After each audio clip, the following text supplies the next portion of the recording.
I call this meeting of the Davenport Community School District Board of Directors to order. Director DeFau, would you please read our vision statement? Certainly. Education that challenges conventional thinking, prepares all students to compete in a global society, and inspires our students, parents, staff, and community to answer the question, what if? Thank you. Superintendent Tate, we have a showcase. Yes, we're pleased to have people from Washington Elementary here tonight, and we'll call on Diana Allen to start us off. Thank you for being here and for bringing a nice group of folks.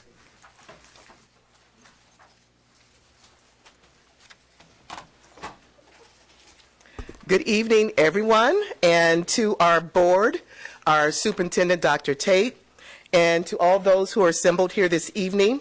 My name is Diana Allen, and I am the principal at Washington Elementary School, and it is my honor to be your guide as we showcase Washington Elementary School. I would like for our staff who's here tonight, if you would stand, please. Thank you, staff. We can sit and remain standing. As you can see, we have different shades of T-shirts. That's through the years. We've had different Washington Elementary School T-shirts, and that's to represent our diversity and also the continuity of our name. Our Washington team wanted to share snapshots of Washington and highlight our ambassador program. So the framework for sharing with you our showcase will be through our mission statement. I just heard you do your vision. We're going to go through our mission statement at this time. In partnership with families and community members, Washington Elementary School will provide a safe and engaging environment while all students achieve their intellectual, social, physical, and emotional potential. All right. Now, as you know, we're all doing learning targets, so I thought we would have a board learning target. In the interest of time, I'll just read it for you. We are learning how Washington Elementary students achieve their IS-PE potential. And what does that mean? I is for intellectual, S is for social, P is for physical, and E is for emotional. We will start with the teacher for our intellectual potential, what and how we learn. A teacher's reflection on literacy. We will have our kindergarten teacher, Mrs. Luloff. She will be reflecting over her literacy instruction. Hi, Ms. Luloff, how are you? I'm doing well. Okay, we watched the morning message today. What's that have to do with literacy, letters, and teaching reading?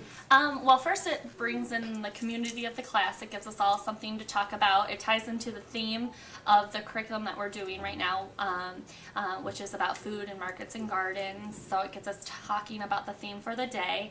And then I give the children an opportunity to come up and circle either a letter or a word that they know. Most of the time it's sight words or the letter of the week that we're working on. But some of my lower kids, I let them come up and they may only know one or two, so we find the letter that they know. And the rest of the class will say what the letter sound is, which is our data team. What we're working on right now is letter sounds. And some of my more advanced kids will pick out bigger words such as foods, and we talk about the double O sound as ooh, so it gets them that little extra boost that they need. So all of that ties into our guided reading books that we work on every day in a small group as well. So it all kind of ties together and gets them all on the same theme, but it's differentiated to their level, and the morning message just brings it all together, working on the letter sounds and full words. Thank you. Our students are constantly meeting their intellectual potential, working toward their literacy goals, reading to self, reading to others, listening, writing, and word work. Even our older students who receive exceptional educational services through an IEP access foundational literacy skills through our System 44. Secondly, our mission is to assist students with their social potential. Mrs. Pratcher, school secretary, will you do roll call? Sure I will. Can I have fifth grade, please? How about fourth grade? And third grade. First and second grade. And lastly, kindergarten. There she is. Okay. These are our students, and our students are guided by the expectations in our school pledge, and you'll see those expectations underlined. Students, ready? Recite. Today I will do my personal best. I will respect myself and others. I will keep myself and others safe. I am responsible for my learning. I am a proud member of Washington Elementary School. All right. Thank you, students. You may be seated.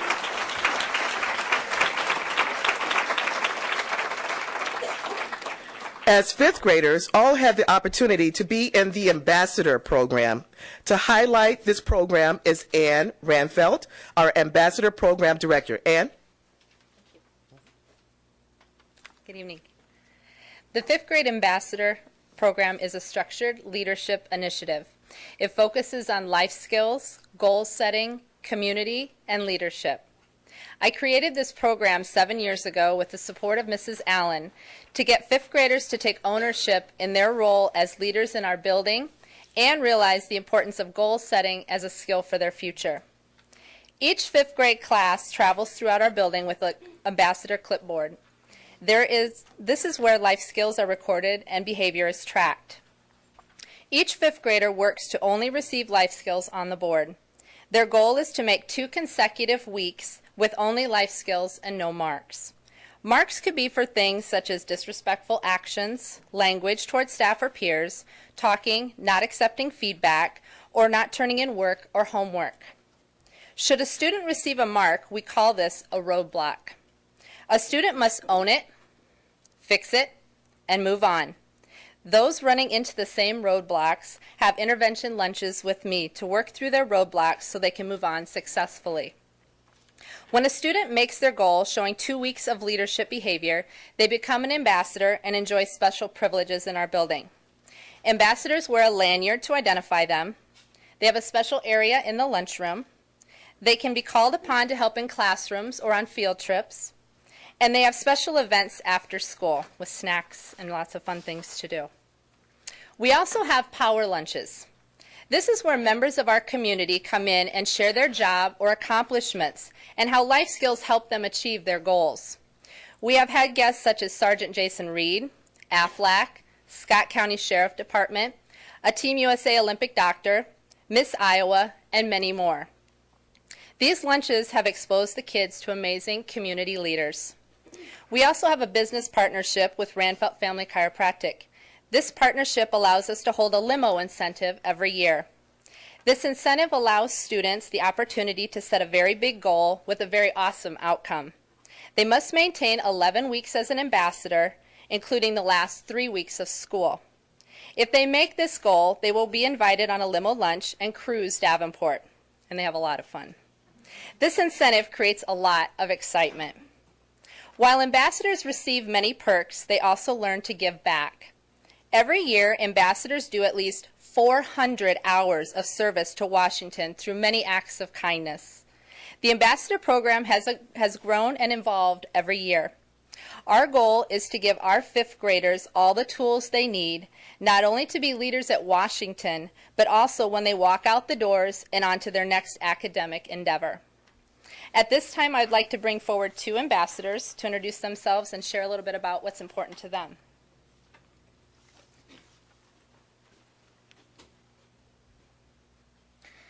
My name is Abby Parrish. For me, being an ambassador means leadership, responsibility, and respect. My name is Haley Mandel. To me, being an ambassador means being an example of life skills for the whole building.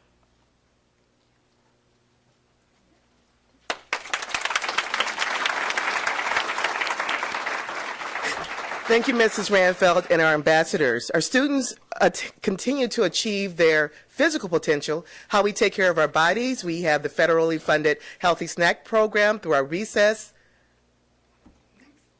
and our 4th and 5th grade boys and girls intramurals, as well as thanks to our PTA for the We do have members of our PTA here and our parents who brought our students. Any parents at this time, would you please stand? From Washington Elementary. Let's give them a round. Thank you, parents. And lastly, our students achieved their E, which is their emotional potential. Our school counselor and crisis interventionist will showcase how our students achieve this potential. Mrs. Child. Thank you. Good evening. As part of the Davenport Community Schools counseling program, I go into classrooms bi-weekly where I deliver lessons that focus on building empathy, problem-solving skills, emotional management, and career readiness skills. Last year, I was able to implement an after-school girls book club thanks to the Great Minds Grant, and we focused on the American Girl story of Carissa. Our Olveus anti-bullying program was implemented in fall of 2011, and since then we've already been able to see what an impact it has not only on our students and our school, but our community as well. Through weekly classroom meetings with students, parents, and community members and teachers, to our 4th grade Pals Helper program, and all school assemblies, we have really seen our students step up to be a buddy, not a bully, at Washington Elementary. One of our most exciting additions since kicking off Olveus has been our Washington Hero of the Month program, or last year, the Buddy of the Month program. This is where we recognize students, staff, parents, and community members monthly with a special pancake breakfast, a reading of their names, and something special that they have done to help, encourage, and respect others around our school. Since kicking off Olveus, we've now recognized over 200 students, staff members, parents, and community members as heroes. In closing, we wanted to give you a glimpse inside the Washington School halls where we're all working together for our students to achieve their intellectual, their social, their physical, and emotional potential. Here is Washington. Together we can change the world.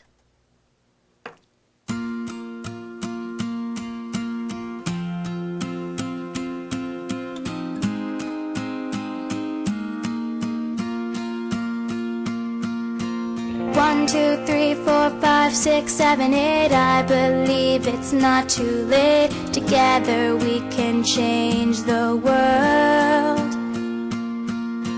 Lay the puzzle pieces out. Find out what it's all about. Together we can change the world. Can't do it by myself, so I'm asking for your help. Together we can change the world. Still past where it's been charted. Roll your sleeves up, let's get started. Together we can change the world. Together we can change the world. We'd like to thank you for your time and attention.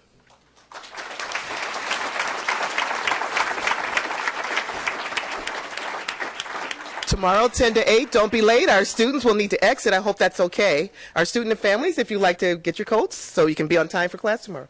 Thank you.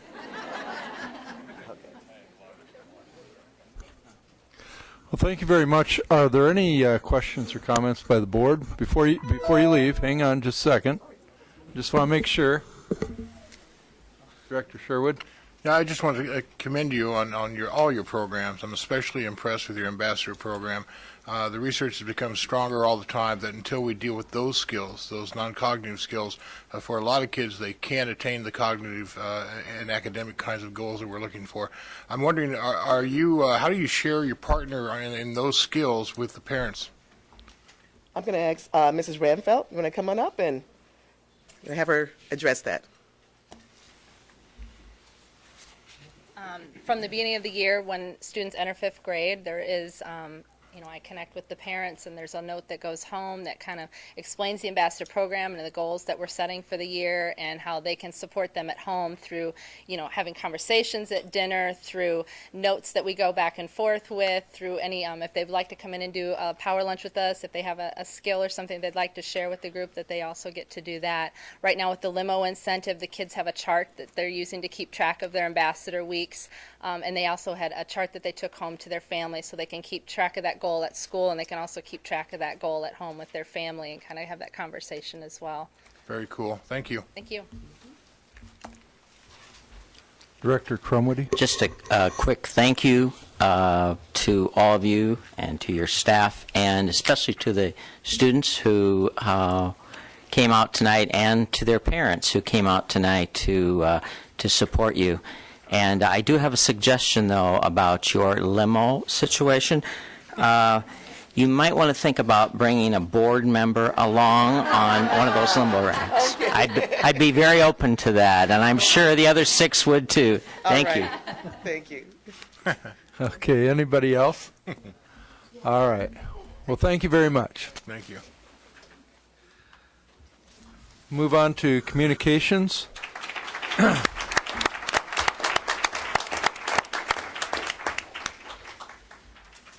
March 4th, 2013 at 5:30 p.m. is a committee of the whole meeting at the ASC Jim Hester Boardroom.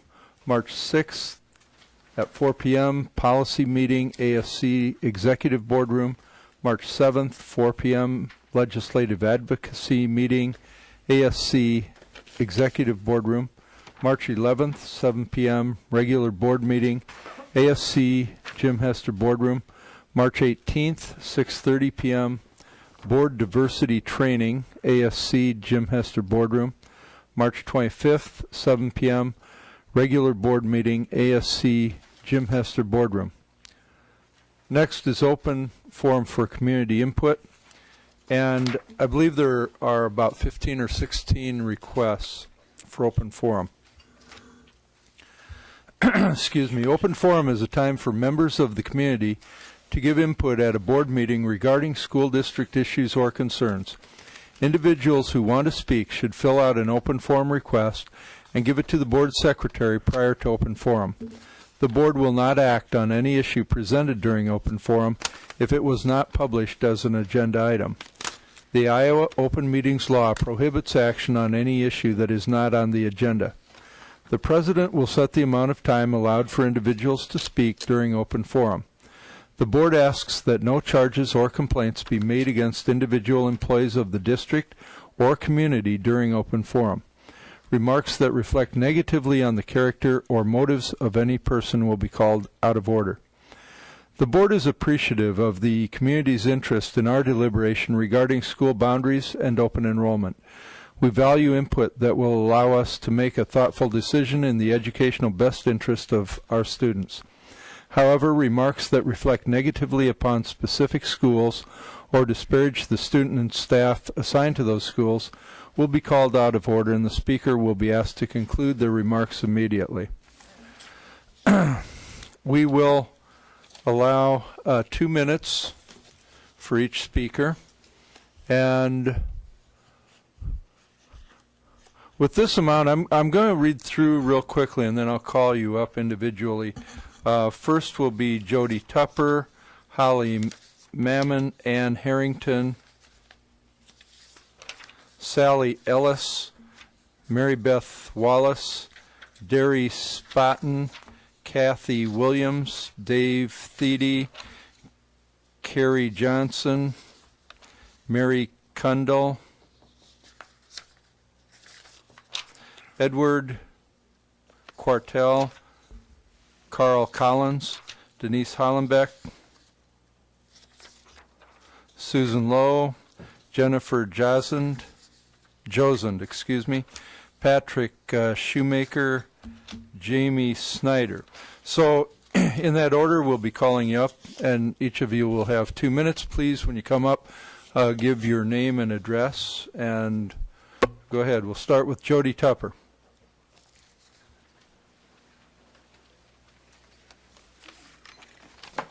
Good evening. I'm Jody Tupper. I'm president of the DEA Teachers Association. I live at 2211 East 46th Street.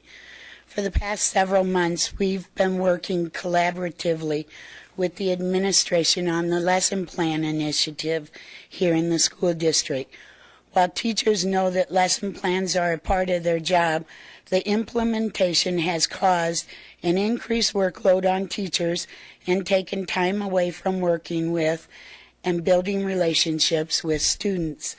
The DEA has expressed concerns since September, and these include the need for a consistent set of expectations across the district, the need for a format that avoids the need to create a different set of lesson plans for substitute teachers, the need to implement the lesson plan initiative in a way that does not take away from the time staff and administration have to teach and build relationships with our students, flexibility to use the lesson plans provided with the curriculum instead of having to cut, paste, and rewrite those lesson plans. It has been suggested that a committee review the current initiative, and we are very supportive of that suggestion. We ask that the DEA appoint all the teachers who participate. We want effective lesson plans and the time and energy to focus on our students' needs. Our staff and students deserve the best efforts and prompt action to fulfill the district's mission, and that is to enhance each student's abilities by providing a quality education. Thank you. Thank you, Jody. Next is Holly Mammon.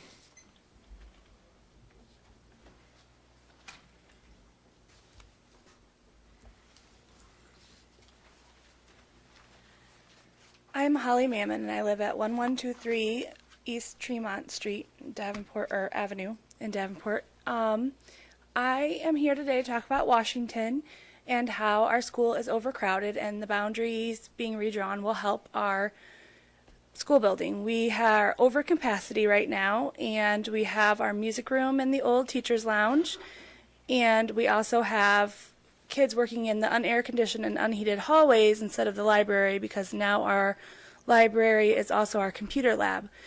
If we do change the boundaries, I hope that the board would give us back our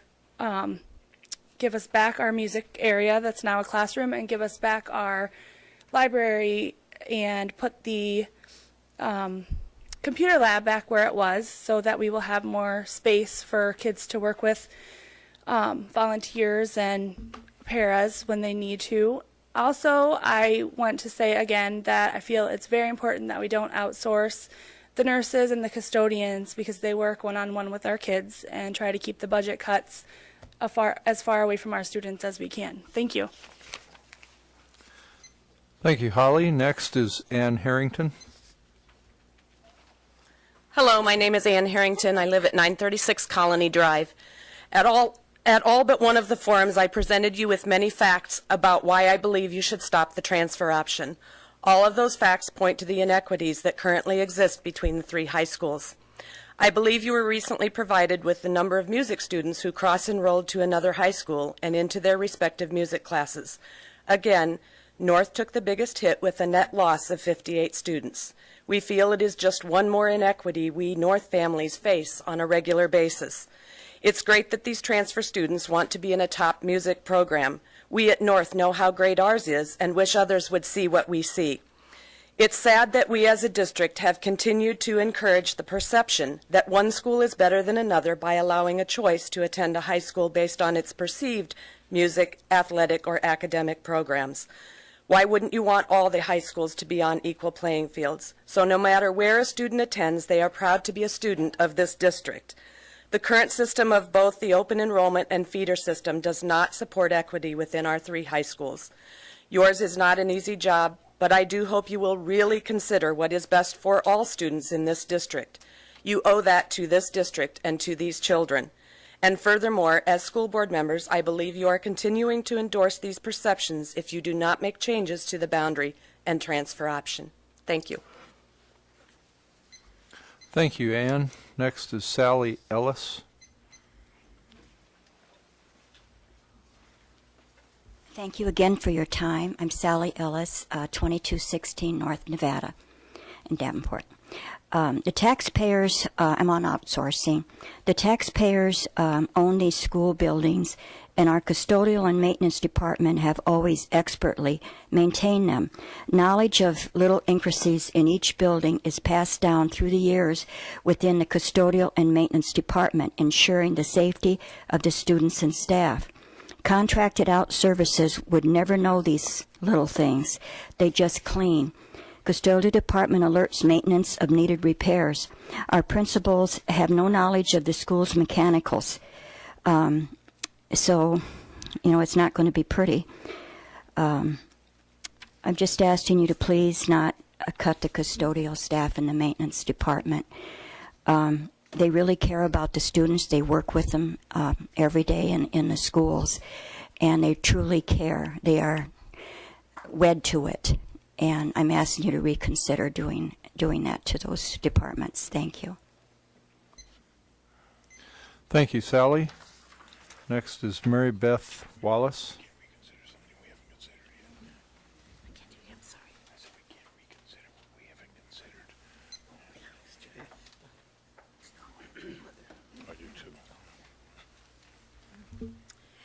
Beth Wallace, 1320 West 41st Street. I am in my 33rd year of teaching in the Davenport School District. I've seen many changes. I am concerned, and I also echo Jody's earlier comments about all the expectations that teachers have. More and more is put on our plates with nothing being taken off. I'm also a Davenport taxpayer. I'm concerned about certain programs. I, as a teacher, have been out of my classroom for 12 days at a very explicit program that I believe is very expensive also. I hear that next year both kindergarten and second grade teachers will be trained in the first semester. I do not see how this is a sound practice to take teachers out for 16 days in the first semester. Lastly, I am also a very proud parent, along with my husband, of 2 North High School graduates. Part of me knows that North High School is one of the best kept secrets in Davenport. But again, as a taxpayer, when I see that North is only utilized 58%, I think this needs to be changed. I did not grow up in Davenport. I don't quite understand all of the deep-seated feelings people have about the high schools. I just know that people who have never set foot in Davenport North say things that are wrong. Our oldest daughter recently graduated. Thank you. Thank you, Beth. Next is Derry Spotton.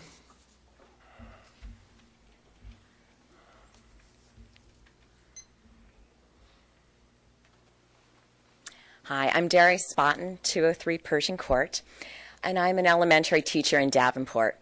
When I first heard about writing the lesson plans, I thought, well, who in the world doesn't write lesson plans? We all have lesson plans, and we all should have them. The problem that I have is the detail that we are required to write our lesson plans. When I wrote mine, I got them back, and there were things that needed to be fixed, which is fine, open to suggestions. Rewrote them the next time, came back again, even more things wrong on it. When I asked what a good lesson plan would be like, I was given a 5-page document of what my lesson plan should look like for 1 week of teaching reading. Writing those kind of lesson plans in that much detail is not helpful to me as a teacher. It's not helpful to my students, and it definitely is not helpful for my subs. They would never be able to read through all that. I do believe we should have lesson plans, definitely. Any good teacher should. But the detail and the amount of time that it is taking from me as a teacher to be with my students or to do planning to teach them is not worthy of what we're doing. We just need to make it much simpler. The other thing I would like to talk to quickly is the custodial staff. As an elementary teacher, I know how much my students look forward to the custodians. They know them by name. I think it would be such a shame if the students did not have that kind of relationship with them. So I certainly hope that you would reconsider outsourcing them. Thank you. Thank you, Derry. Next is Kathy Williams.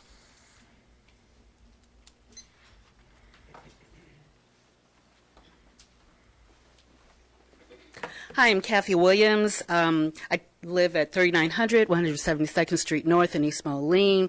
I teach at Wood Intermediate. And this is my 39th going on 40th year. In the early to mid-90s, Davenport School implemented the Madeline Hunter lesson design. The information provided teachers with elements of an effective lesson. The Madeline Hunter plan had flexibility, and you didn't have to use all 8 steps. Teachers received training at in-services, and everyone heard the same message. We received handouts and examples of good lessons, and we received time to learn this. There was no threats involved, and I still remember all 8 steps, and I'm grateful for that, because those 8 steps make sense. Well, if we fast forward to today, it's a little bit different. The lesson plans are not handled that way. This is supposed to be a very important initiative and non-negotiable. The problem is the inequitable manner in which it is being handled. Some people don't have to do lesson plans, some people do. Some people have to do lesson plans for every prep. Some people only have to do one every so many weeks. Now, if this is an important district initiative, there should be training for everyone so we can all hear the same message. We want to be more effective with our lesson plans. We want to do the right thing. We're good teachers. I have books and books on lesson plans. I always receive positive comments about my lesson plans. So, of course, I want to improve. But what's happening right now? Not a respectful test. I need time to learn whatever it is you want me to know. Also, why are they so vague? Why is it vague information given back to me? I have no clue as to what that is. Anyway, not a respectful task. And if you want our children to have a very positive environment, then you should also be respectful to us, because their environment, our work environment, is their learning environment. Thank you. Thank you, Kathy. Next is Dave Thiede.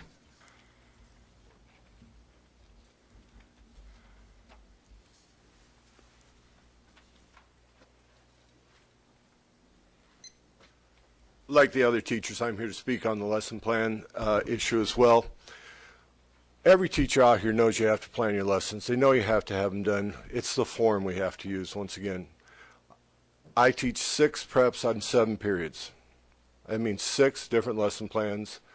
When you break it on down, because I'm a technology education teacher at the Kimberly Center, the 4th high school, the best one, but the 4th one. That means that I'm basically doing 14 to 15 individual lesson plans for each kid. No 2 kids are on the exact same page. It's the nature of my subject. If you come into my classroom any day, I can tell you what every one of them's going to do, or what I'm hoping they're going to do. What they do is actually different. That's why I have to change the lesson plans every day. The lesson plans that I have to turn into my administrator, they're fake. I'm going to be honest with you. I give them no lip service. I just give lip service to it because that doesn't mean a thing to my teaching. It doesn't make me a better teacher. And if it doesn't make me a better teacher, it doesn't make my students better. Why am I doing it? Thank you.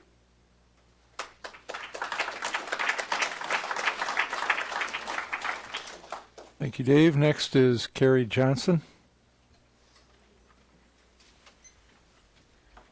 My name is Carrie Johnson, 4713 North Main Street. I'm a teacher at Central High School and an elected officer at large for the Davenport Education Association. I'm here to speak on behalf of teachers regarding lesson plans. First of all, I want to make it clear that we are not opposed to writing lesson plans. All good teachers create lesson plans designed to benefit both ourselves and, most importantly, our students. What we do oppose is the mandate from the district requiring us to fill out and turn in a form they're calling lesson plans to school administrators. We are all required to use the exact same form and are given no additional time to complete the form. The form does not help me in the classroom and it does not help my students. The form is an afterthought and a waste of our professional time. The form is driving a wedge between school leadership and teachers by creating an environment of distrust. The form goes against the principles of differentiated instruction because it is not a respectful task. The form is one size fits all and is not useful or relevant for teachers. In fact, this form is causing my colleagues, especially those in higher need schools, increased stress, frustration, and anxiety. Some teachers are being forced to complete the form for every subject in every class every day. What a waste of teacher resources. Our valuable and limited time is much better spent focused on the students. That's why I'm a teacher, and that's why I expect to be treated like a professional. Although I do not expect the board to act tonight, I urge the board to act on our behalf. And please speak to district leadership to immediately remove the lesson plan mandate that's placed upon us. Relieve my colleagues and me of hours of unnecessary paperwork. Remove the adversarial tension between teachers and district leadership by treating us professionally. Allow teachers to spend our precious time building relationships and planning instruction for our students to give them the education they deserve. Thank you.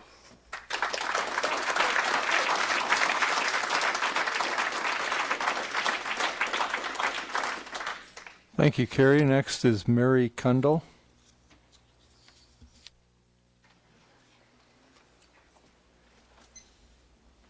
Hello, I'm Mary Kundle. I live at 23038 130th Avenue in Davenport.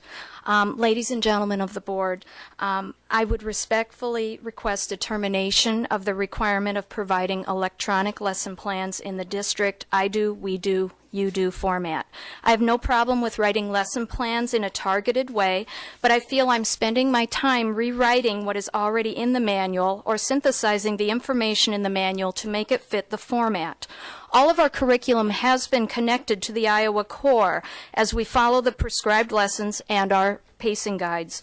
If it's already connected, why must we write it all over again? And if we're following the manuals that we've been given and told to teach from, again, why are we rewriting this? As I complete the lesson plan electronically, I am juggling the list of standards for that subject area. I'm carefully looking over the lesson in the manual. I've got my plan book open, recording manual pages that a substitute could follow. And then I'm looking at my assessment pages or worksheets to be used during the lesson. Then I complete the electronic form. Completing the form takes extra time because I feel I'm repeating myself as the lesson directions are already in the manuals verbatim. I cannot just type how the lesson should be taught in the form directly from the manual because often our lessons in the manual don't follow that strict I do, we do, you do. They bounce around a few times before the I do and we do before the kids are finally asked to do the you do, which means after writing the lesson in the plan book, you have to go back and synthesize how those plans can be worded briefly to be put into the format of the electronic form.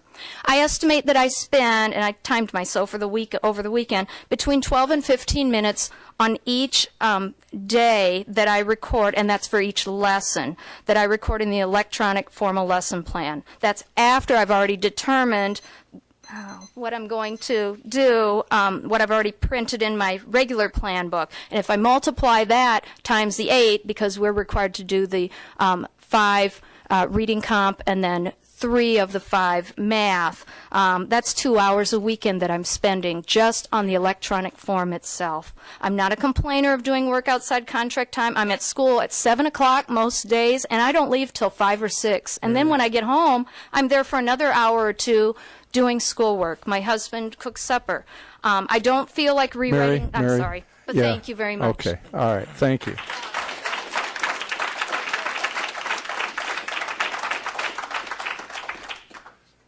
Next is Edward Quartel.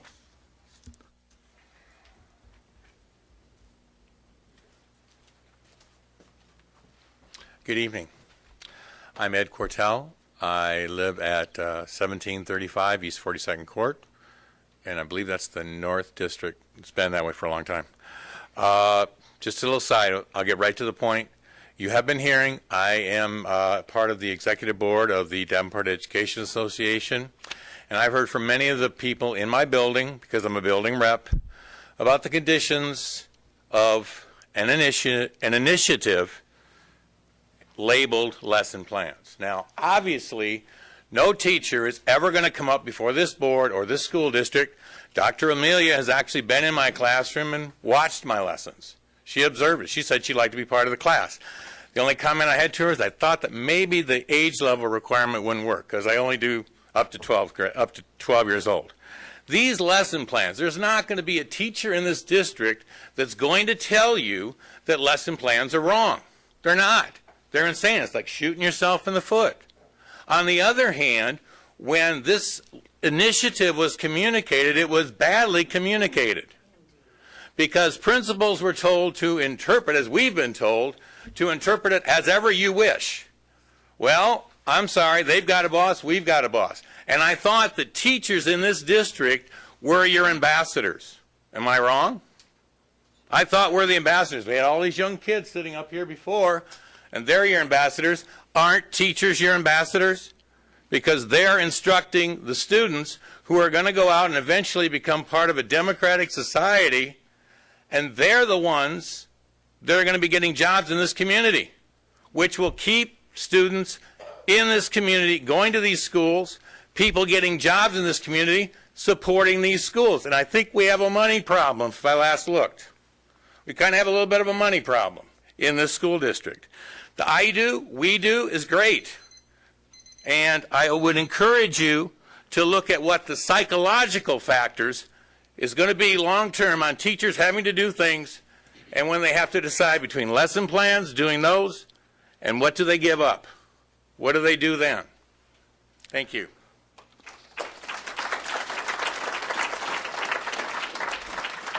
Thank you, Ed. Next is Carl Collins.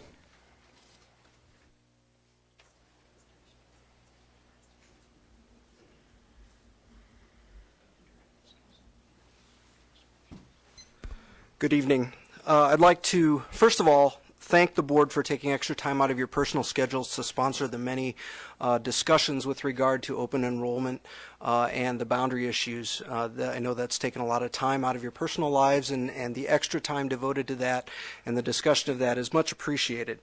You've no doubt have a difficult decision to make, and there are going to be people who are unhappy on either side of the issue. I stand before you tonight to speak in favor of tightening the boundaries and tightening open enrollment options for the following reasons. First of all, recruitment. With open enrollment, we are forced into a culture of recruitment where directors and coaches of activities with what I call discretional enrollments, sports, music, etc., find it necessary to sell their programs to future students and parents. This diverts us from the task of program improvement and design. Every minute I spend recruiting is a minute that I don't spend improving the program for students that I already have.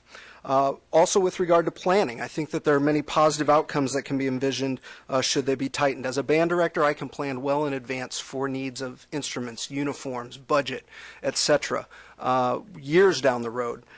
Coaches can know several years in advance who their great incoming athletes are, where their strengths and weaknesses are. They can tailor their programs for those strengths and weaknesses. An administrative team could use incoming student data to improve the administrative programs in their schools and to design instructional programs based on the data that those incoming students have shown on test scores and the like. And the district as a whole could better plan for staffing, transportation, and so on if they have a firm grasp of what students will be going where. Teachers in the Davenport schools meet weekly to make decisions about students' curriculum and instruction based on data.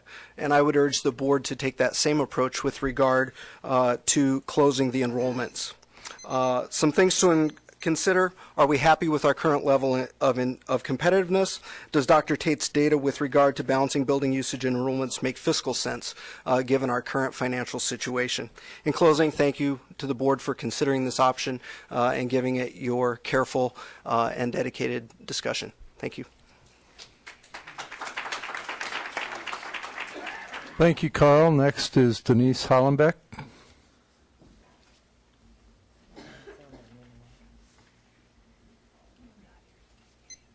Good evening, Denise Hollenbeck, 904 Wisconsin Avenue.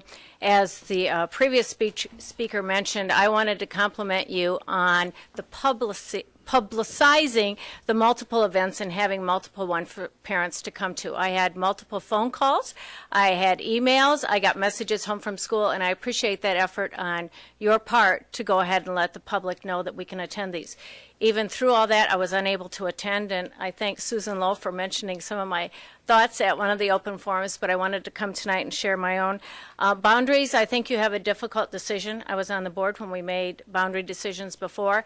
You have parents that aren't happy, but we found a year later that the parents were mostly satisfied with the new schools and were able to make that transition. I wish you well in those decisions. One thing I would suggest is that on the website you are real clear on the streets where the boundary lines are being drawn, because some parents are confused, and I think parents can adjust very quickly if they know which side of the line they're really on, because it's not real clear right now.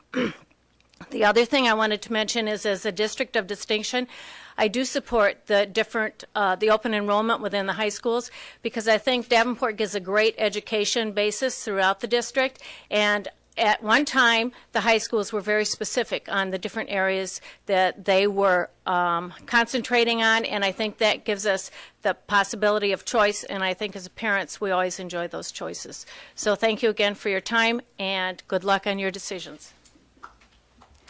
Thank you, Denise. Next is Susan Lowe.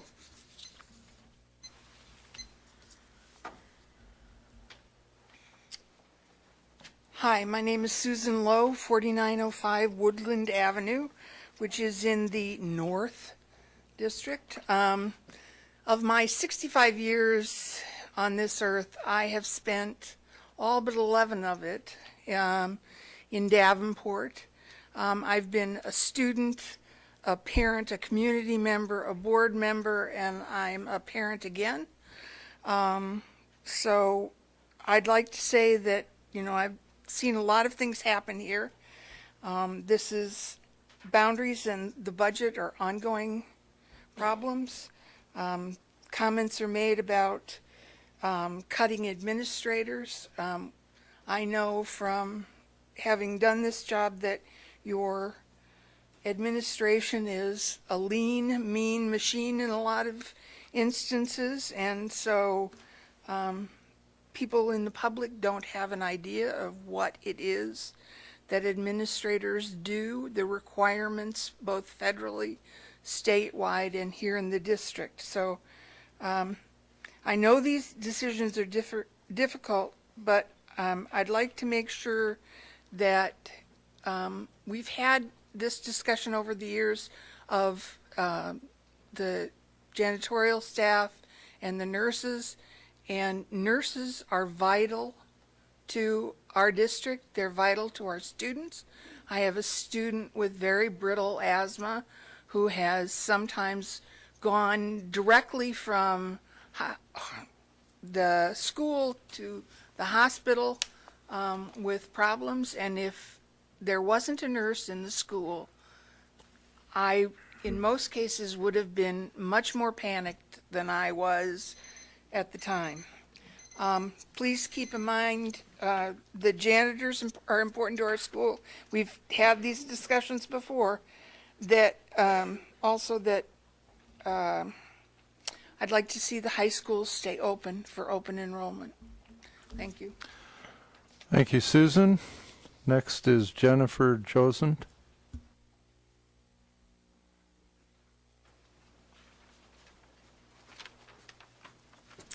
Jennifer Josent. I live at 732 West 58th Street. As there are plenty of people who want things to stay the same with open transfers, there are also plenty of us who want change. We don't want change because we want to see kids separated from their friends. We just want the numbers in athletics and fine arts to be leveled out. I want my kids to have the same athletic, fine arts, and academic opportunities as a student going to Central or West. I'm sure every parent in the room wants that same thing. But when we have the high schools unbalanced, how can that happen?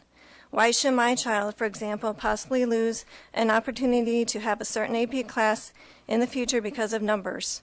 For years, we have seen kids not coming to North because of how the middle schools are set up. I truly believe most of the decisions for where to go to high school is related to where friends are and where the kids go to elementary and middle school. If a goal of a feeder system of schools is to improve high schools, it cannot work if it is just done at the grade and middle schools. Having a middle school split between two high schools is a problem. Naturally, the high school that has the greater population in the middle school is going to get the majority of those kids. Sudlow kids, although partially North, tend to go to Central. Williams kids, although a small portion may become North, will probably go to West. I don't fault parents for letting their kids go with their friends. I do find a problem with the district setting it up this way and for saying all high schools are treated the same when they are not. Just because Everyone has a choice where to go doesn't mean it is equal because of the way the middle schools are set up. I'm asking you all to make a start on stopping open transfers and looking at the middle school boundaries to match a high school. Grandfather everyone who has a sibling in high school or did go to that school to be allowed to go to that high school. But after that, make a commitment for tighter restrictions on transfers. Please remember this is a school district that includes 4 great high schools. By your actions on these matters, you will show whether that is what you as a board member believe also. Thank you, Jennifer. Next is Patrick Shoemaker.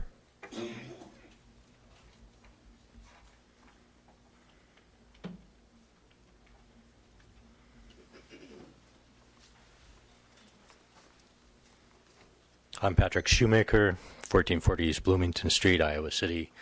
I'm a teacher in the district.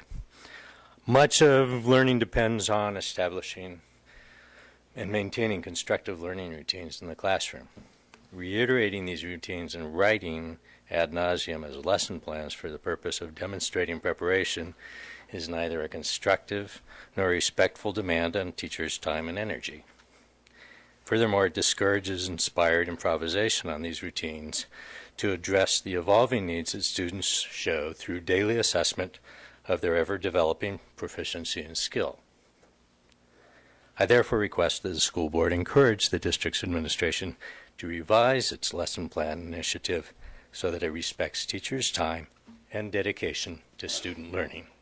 Thank you.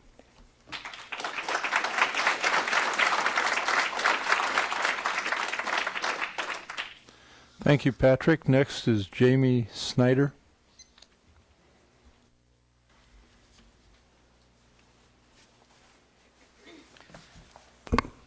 Good evening. My name is Jamie Snyder. I live at 1805 Valley Drive. I wanted to start by actually congratulating the Washington teachers and kids, if there's any of them left. That was an outstanding presentation. When you get kids that speak that loudly, they're obviously very proud and very confident in what they're doing.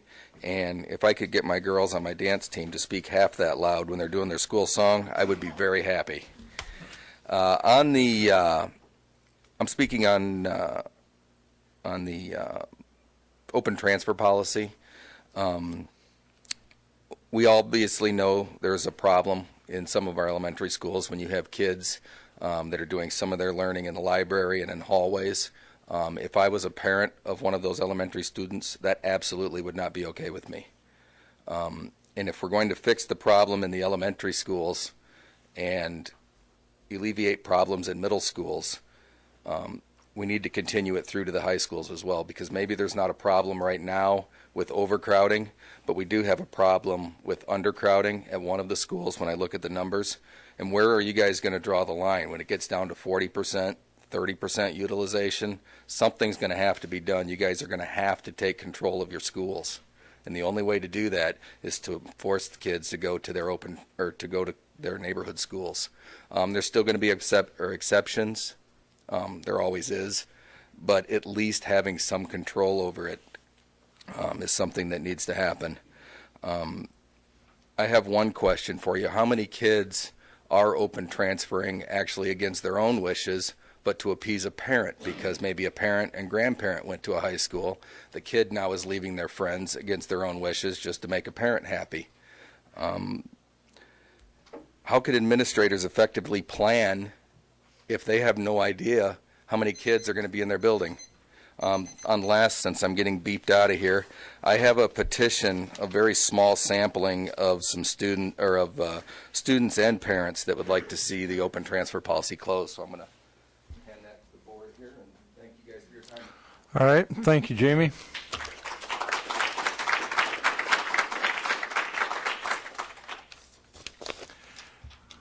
And thank you to all of you that participated in our open forum tonight. The board does very sincerely appreciate all of your words and your thoughts. And we always encourage people to participate. We'll move on to the consent agenda. May I have a motion? Mr. President. Director Crumwitty. I move the consent agenda as presented by the administration. Is there a second? Is there any discussion? Mr. President, Director Crumwitty. I just want to congratulate especially those folks who, again, are listed on this agenda as retirees in our district. I want to thank them for their years of service. And I would especially like to thank a person here tonight, and that's Dr. Amelia, as we are recognizing her retirement. And thank you for your years of service to the Davenport School District.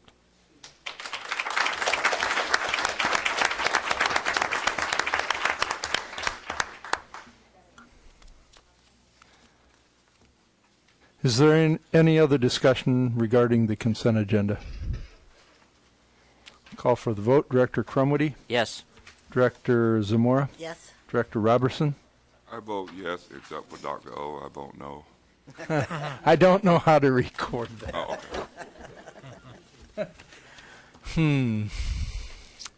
I'll put it down as a yes. Director DeFile? Exactly what Director Robertson said. So you'll be sorely missed. A reluctant yes. A reluctant yes. Director Kluhl? Yes. Director Sherwood? Yes.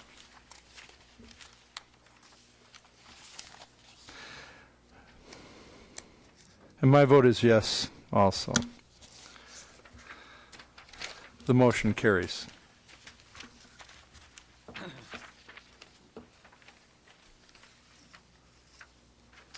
May I have a motion regarding approval of bills?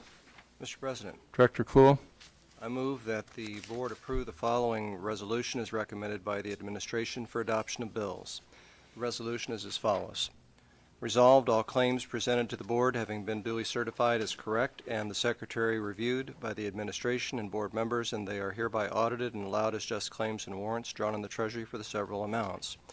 Further resolved, the payment of claims and salaries be approved as presented for the periods of February 7th, 2013 through February 20th, 2013 with the following voided check, that being check number 304223, payable to Ivy Mullinack in the amount of $19.31, and that was the wrong name. Thank you. Is there a second? second. Is there any discussion? Call for the vote. Director Kluhl? Yes. Director Robertson? Director Sherwood? Yes. Director Crumwitty? Yes. Director DeFow? Yes. Director Zamora? Yes. And my vote is yes. Motion carries. Thank you. Superintendent report. Thank you, Mr. President. I have two successes to report before we turn to the students, so get ready. Coming down the line, Isaac, you'll be first. Brett Morales, a West High senior, was officially appointed to West Point. We found that out on Friday. Great for him, great for us. At its 51st annual National Engineers Week banquet held on February 20th, the Quad City Engineering and Science Council recognized the following award recipients, and they named several. The President's Award of Merit, which is for the STEM Volunteer of the Year, goes to our Kimberly Gassaway, who is our Curriculum and Instruction Specialist in the areas of STEM programs and career and technical education. And she just really started working with them, so she's made quite an impression in 1 year. So we're happy for both of them.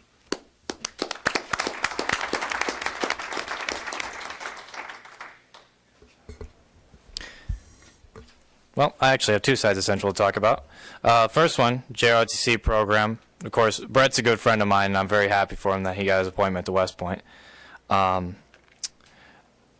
throughout the month of February, our JROTC program is doing about 12 different service learning projects. They're community service projects, completely just for the service community. The cadets plan them on their own. Our instructors kind of help them out here and there, but they're all led by the cadets, and they're all meant to help the community get better. JROTC also was awarded their 5th consecutive honor unit with distinction. Only 10% of all JROTC programs in the country get that, so we've gotten that for the past 5 years, which is quite a feat for us. From the band side of things, our band program just got selected to play as a clinic band at IBA, which is only about 5 bands in the state get picked for that. So it's definitely a big big achievement for us. We're very proud of it. I think that's about all I got. I'll turn it over to Anna. All right, so I know that we just thanked Dr. Leslie O'Melia for her years of service, but I just wanted to point out that we are going to lose our principal, Rob Scott, next year, and that's just kind of been the talk around our school, and just we're trying to figure out who is going to take over for him next year or who can do a better job, so I just thought I'd... Job. Well, someone would have to. They'd have to top him. Oh, he is crap.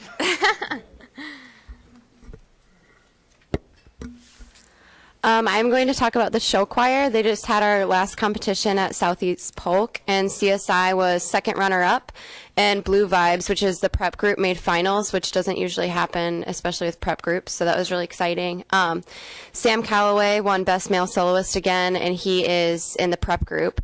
And then Elise Castro won Best Female Soloist for her 4th competition, and they only went to 5 competitions, so she's 4 out of 5 for that. So that was really exciting. Okay, so at North we've got our musical coming up in 2 weeks. Legally Blonde, everybody come see it. Chloe will be performing at the lead. She is at her last show choir rehearsal tonight. They have another competition this weekend. And our ROTC is gearing up for our Inspecting General Inspection, which is this Tuesday. So that'll be in all the cadets in our ROTC program will be in their uniforms and form for inspection. And BC was Saturday, and it was very successful. Back in October, a few of our students from Kimberly Center went to the Iowa Youth Congress to present a bill for texting and driving, and since then, the bill started off as a paragraph, and it is now 10 pages long.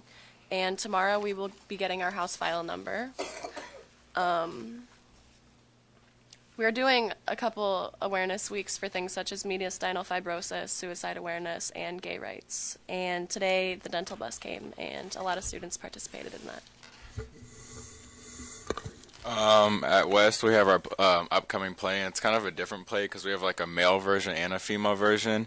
And the male version is going to be March 1st and 2nd at 7:30 and March 3rd at 2 o'clock. And the female version is going to be the 28th of February at 7:30 and March 2nd at 2 o'clock and March 3rd at 5 o'clock. We raised money to support a kennel at the Humane Society for a whole year.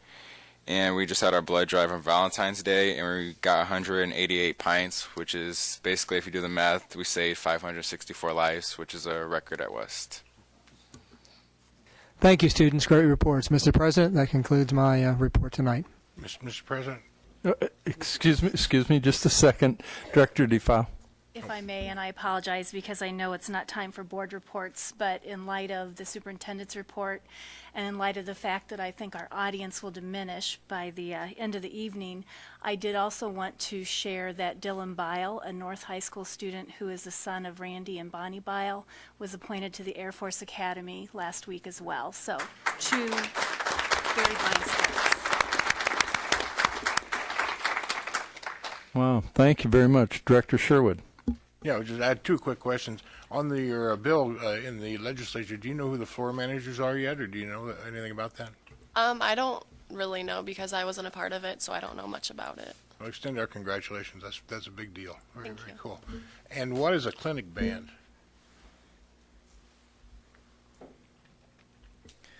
Well, a clinic band, basically, we're going to go up there and, of course, perform a concert for all of the directors from Iowa. The IBA is just a big conglomeration of all the band directors and trying to come together in the Capitol, and they talk a bunch. There's a bunch of gosh, I should know more about this. It's just all of Iowa's music programs kind of coming together, and our clinic band means that we'll perform a concert, but we're also there for young conductors get to come in and work with us because we are picked to be one of the best performing ensembles in the state. So it's supposed to be a privilege for these young conductors, people who are upcoming educators, to be able to conduct with us and learn how to teach their own ensemble. And we'll do that for probably about an hour. So it's a teaching situation. It's a teaching situation. Very cool. I would suggest to all of you, if you do us a favor and try to avoid acronyms if you can, and say exactly what you're saying instead of using these letters, because for a lot of folks, including me sometimes, I have no idea what you're talking about. Okay, thank you. Anything else? All right. Thank you very much, and thank you very much, student board members. Move on to other items requiring action. May I have a motion regarding the plans and specifications for the masonry renovations for the west side of the gymnasium project at Central High School? Mr. President, Director Kluhl. I make the motion that the board approve the plans and specifications as presented for masonry renovations for west side of the gymnasium project at Central High School. Thank you. Is there a second? We will now hold a public hearing on the proposed project as published in the Quad City Times on February 15th, 2013. Anyone wishing to speak on this project, please step forward to the microphone, state your name and address for the record. Seeing and hearing none, I now declare the public hearing closed. Is there any additional discussion on this matter? Director Sherwood? Point of clarification, is this Marshall gym we're talking about? It's not the new gym, I'm assuming. Marshall? Marshall gym, yes. Thank you. Okay, any additional discussion? Okay, we'll call for the vote. Director Kluhl? Yes. Director Robertson? Yes. Director Zamora? Yes. Director Sherwood? Yes. Director Crumwoody? Yes. Director DeFow? Yes. My vote is yes. Motion carries. Thank you. May I have a motion regarding the partial roof replacement project at Wood Intermediate? Mr. President, Director I Robertson. move that we accept the administrative recommendation to approve the plan and specification as presented for the partial roof replacement project at Wood Intermediate School. Thank you. Is there a second? Second. We will now hold a public hearing on the proposed project as published in the Quad City Times on February 15th, 2013. Anyone wishing to speak on this project, please step forward to the microphone. State your name and address for the record. Seeing and hearing none, I now declare the public hearing closed. Is there any additional discussion on this matter? We'll call for the vote. Director Robertson? Yes. Director DeFow? Yes. Director Kluhl? Yes. Director Zamora? Yes. Director Sherwood? Yes. Director Crumwoody? Yes. My vote is yes. Motion carries.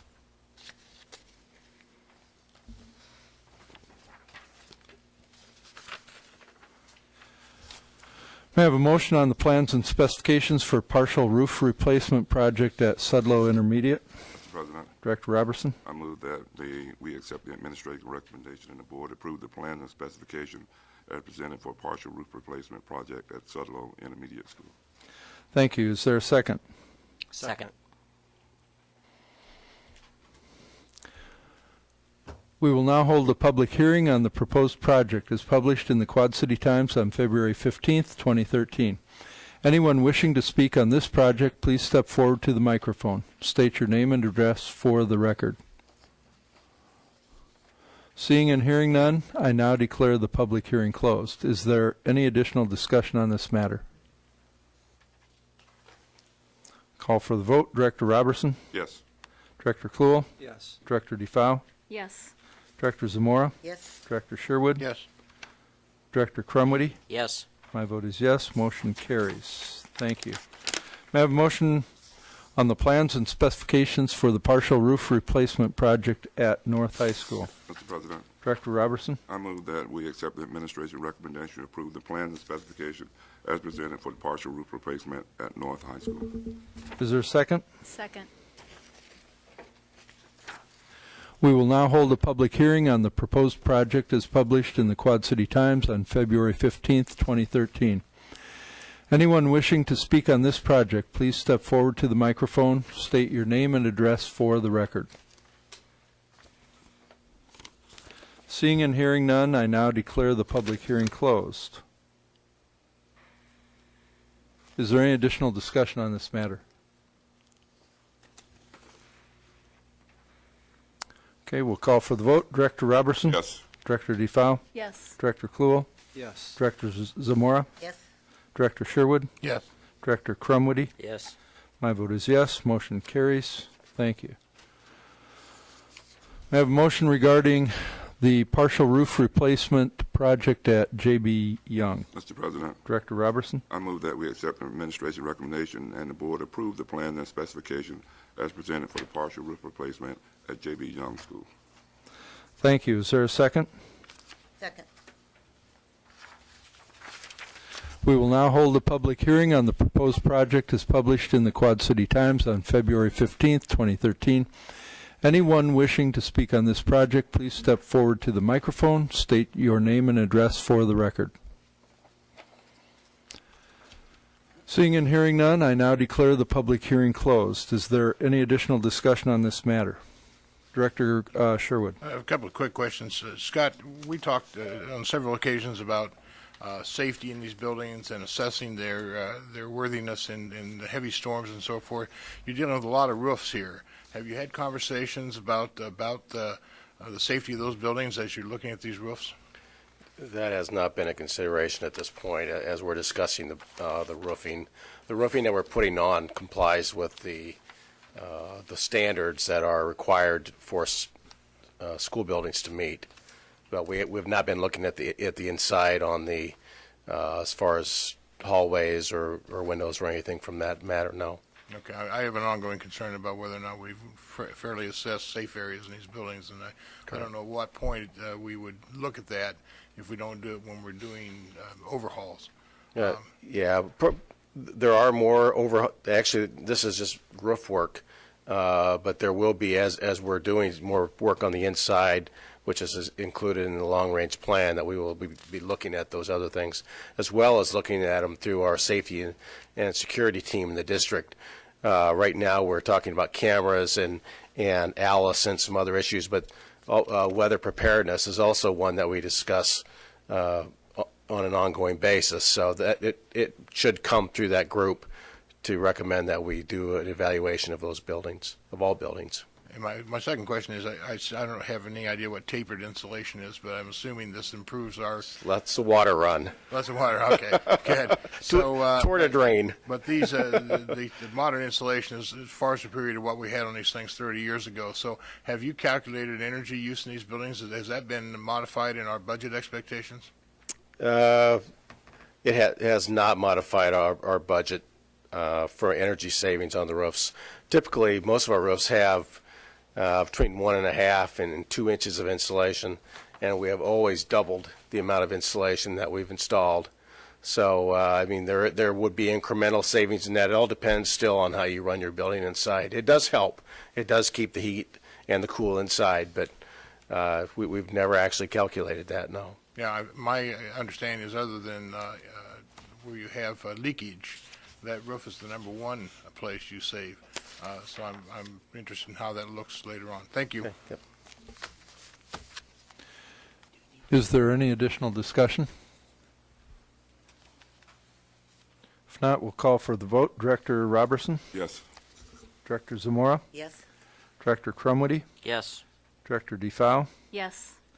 Director Kluel? Yes. Director Sherwood? Yes. My vote is yes. Motion carries. May I have a motion regarding the plans and specifications for the partial roof replacement project at Jackson Elementary? Mr. President, Director Zamora? I recommend the board approve the plans and specifications as presented for the partial roof replacement project at Jackson Elementary School. Thank you. Is there a second? Second. We will now hold a public hearing on the proposed project as published in the Quad City Times on February 15th, 2013. Anyone wishing to speak on this project, please step forward to the microphone. State your name and address for the record. Seeing and hearing none, I now declare the public hearing closed. Is there any additional discussion? Call for the vote. Director Zamora? Yes. Director Crumwoody? Yes. Director Sherwood? Yes. Director Robertson? Yes. Director DeFau? Yes. Director Kluel? Yes. My vote is yes. Motion carries.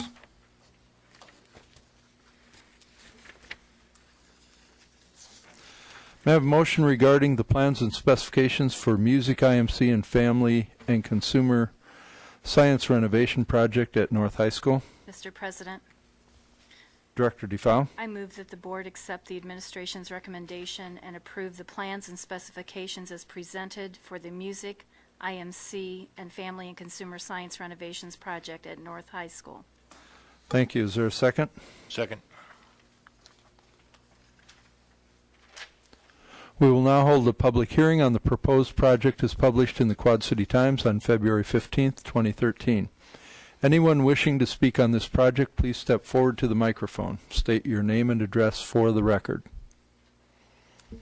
Seeing and hearing none, I now declare the public hearing closed. Is there any additional discussion on this matter? Director Zamora. Yes. Nothing against North or West, but I'll speak to both G and H, or both this one and the next one.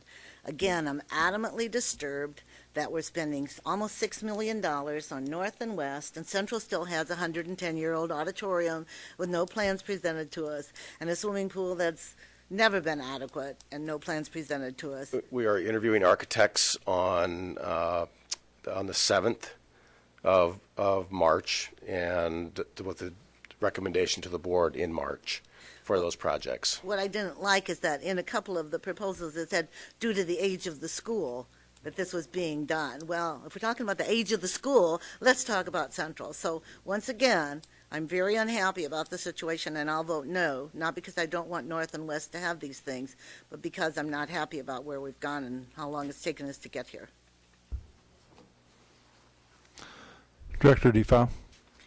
For clarity's sake, Sorry. in the most recent ideation of the facility strategic plan that was approved by the majority of the board roughly 6 weeks ago, did we not in fact approve $13,600,000 for the construction of an auditorium at Central High School? There is for an auditorium and a pool in that. An additional $12,100,000 for a pool. No. No, I think there's. If you look, there are two separate line items. Yeah, I think it's about $8 million for the pool and about little over 13 for an auditorium. Okay, That's so the numbers I remember. $21 million. Yeah. And this is a $4 million renovation of an existing building. Correct. That we need to maintain, that is not ADA compliant, nor meets the needs of those students. Correct. Thank you. But may I add, Director Zamora. we did already add an auditorium to North, a very nice one. This is not auditorium renovation. Yes. Director Sherwood. Well, since we're talking, I'm going to go ahead and make my pitch one more time. Marcia tells us we can save several $1 million by bonding these projects and getting them all on the table at one time. I still am not clear on why we're not moving ahead with that, so that some of these conversations would be irrelevant. Is there any additional discussion? Director Johansson, if I could just say, well, we've brought a lot of work to you just these last few months, and thank you for putting up with our public hearings and everything that's going on. But I'm not doing this work myself. I have two gentlemen here that I don't know if many of you have met. Bob Nelson just came on board in June and does all of our physical plant and equipment levy projects. And Eric Page in the back does all of our long-range planning and local option things. They're the guys that are doing all the work on these, that are putting everything together, and so I just wanted to make sure you knew that and recognize that, because they are doing some tremendous work for us in a short period of time. Thank you for that, Scott. Any additional discussion? Not, we'll call for the vote. Director DeFau. Yes. Director Sherwood. Yes. Director Zamora. No. Director Crumwoody. Yes. Director Robertson. Yes. Director Kluhl. Yes. My vote is yes. Motion carries. Thank you.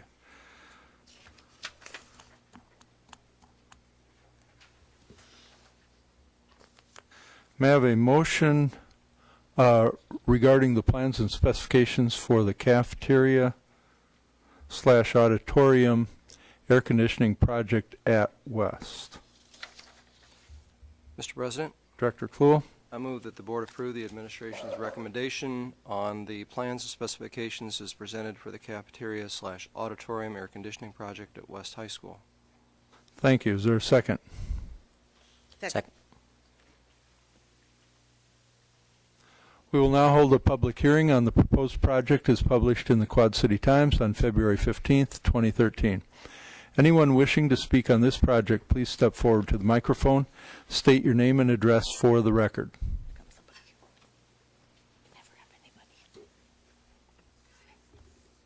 Hi, I'm Chad Carr. I live at 3934 Fernwood Avenue, and I'd just like to speak to this and a little bit to the previous hearing, although I know you've already decided that. As a parent, I have children that go to Central, very involved in the open enrollment debate, and as parents, as we get together and talk about these things, at least from our point of view, those who are in one of these junior highs that get split, one of the things that we really do believe is the responsible thing for the board to do is to continue to invest not just equal resources, but additional resources in the schools where you don't have the attendance that you want. I know this goes contrary to some of the issues about the age of the building at Central, but if we do have a need to improve the facilities, I mean, the way that we can create, one of the ways we can create competition and create people wanting to go, more people wanting to go to the other schools, is to give them additional facilities, give them better facilities. There are a lot of wonderful things happening at each of our high schools, and I think the most responsible thing that the board can do to try to even things out over time is to invest the additional resources at the schools that need them in order to draw attendance. And that makes us not only more competitive within the three schools between each other, but more importantly makes us competitive with the other school districts, about a dozen of them, that we're competing within the Quad Cities for students. If we can make all of our high schools excellent and focus on building up the ones that need the additional facilities. Apparently, and I know there are going to be plenty of Central parents that don't agree with this, but Central has a great music program without having a great auditorium. And with all due respect, it needs improvement. But I don't think everything has to be even. I think we need to be looking at how we make each high school excellent in its own way. Thank you. Thank you, Mr. Carr. Are there any others that would like to speak in this public hearing? Seeing and hearing none, I now declare the public hearing closed. Is there any additional discussion on this matter? I'll call for the vote. Director Kluhl? Yes. Director Zamora? No. Director Sherwood? Yes. Director Crumwitty? Yes. Director Robertson? Yes. Director DeFau? Yes. And my vote is yes. Motion carries. Thank you. May I have a motion regarding approval of bids for a partial roof replacement at Lincoln? Mr. President, Director Crumwitty. I move that the board approve bids for a partial roof replacement at Lincoln.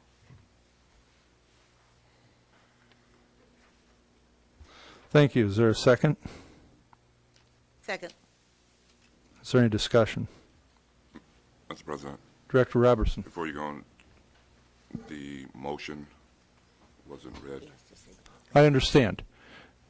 Would you want to read the whole motion, Director Crumwitty? Oh, I thought I did. I move that the board approved bids for partial roof replacement at the Lincoln project. The administration recommends that the board approve the lowest responsible and responsive bid for $79,476 from Geisler Brothers Company for a partial roof replacement at Lincoln Elementary School. Thank you. Apologize for that. Thank you for reading that, and thank you, Director Robertson, for pointing it out. Now, let me ask Director Zamora as the seconder. I second the correct. You second the correct motion. Okay, thank you very much. Is there any additional discussion? Mr. President, Director Crumwitty. I would like Scott, for the public's information, to explain why we are spending this money on Lincoln School now that we've closed Lincoln School. Mm-hmm. We still own the building. It still remains the district's property. It is a valuable asset for the property, and the value of an asset begins with a roof. to maintain the integrity of the building envelope. So we still own it. It's ours. We need to make this improvement in the roof. Thank you. Any additional discussion? Call for the vote. Director Crumwoody? Yes. Director Zamora? Yes. Director DeFau? Yes. Director Kluhl? Yes. Director Sherwood? Yes. Director Robertson? Yes. My vote is yes. Motion carries. Thank you. May I have a motion regarding approval of bids for a district-wide restroom renovation project, Phase 1? Mr. President, Director Zamora? I recommend the board approve the lowest responsible and responsive bid for $261,628 from Precision Builders for the district-wide restroom renovation project, Phase 1. Thank you. Is there a second? Second. Is there any discussion? Director DeFau? I just might again reiterate the concerns that I've heard expressed that at Brady Street Stadium there are not changing tables in the men's washroom, and that parents have been observed changing their children on the floor of the We're going to restroom rectify there. that, yes. Thank you. Any additional discussion? Call for the vote. Director Zamora? Yes. Director Kluhl? Yes. Director Robertson? Yes. Director DeFau? Yes. Director Sherwood? Yes. Director Crumwoody? Yes. My vote is yes. Motion carries. Thank you. May I have a motion regarding policy? Mr. President, Director DeFau? on behalf of the Policy Committee, we would request the board approval of the following policies as previously discussed at the February 11, 2013 regular board meeting. 903.01 Annual and Organizational Meetings, 304.02 Treasurer's Annual Report, 502.14 School Procedures During Severe Weather, 503.07 Honors and Awards, and this policy is recommended for deletion. 503.10 Credits Earned in Upward Bound Program, 604.01 Textbook Selection and Adoption Catalog, 604.09 Inspection of Instructional Materials, 402.16 Guest Teachers, 505.07 Crowd Control at Athletic Events, 103.15 Tobacco-Free Environment, and 503.06 Student Records, Cumulative and Permanent. Thank you. Is there a second? Second. Is there any discussion?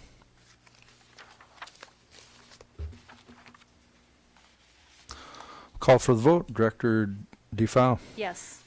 Director Zamora? Yes. Director Crumwoody? Yes. Director Robertson? Yes. Director Kluhl? Yes. Director Sherwood? Yes. My vote is yes. Motion carries. Thank you. We're going to move into a discussion item on board guidance to the superintendent concerning boundaries.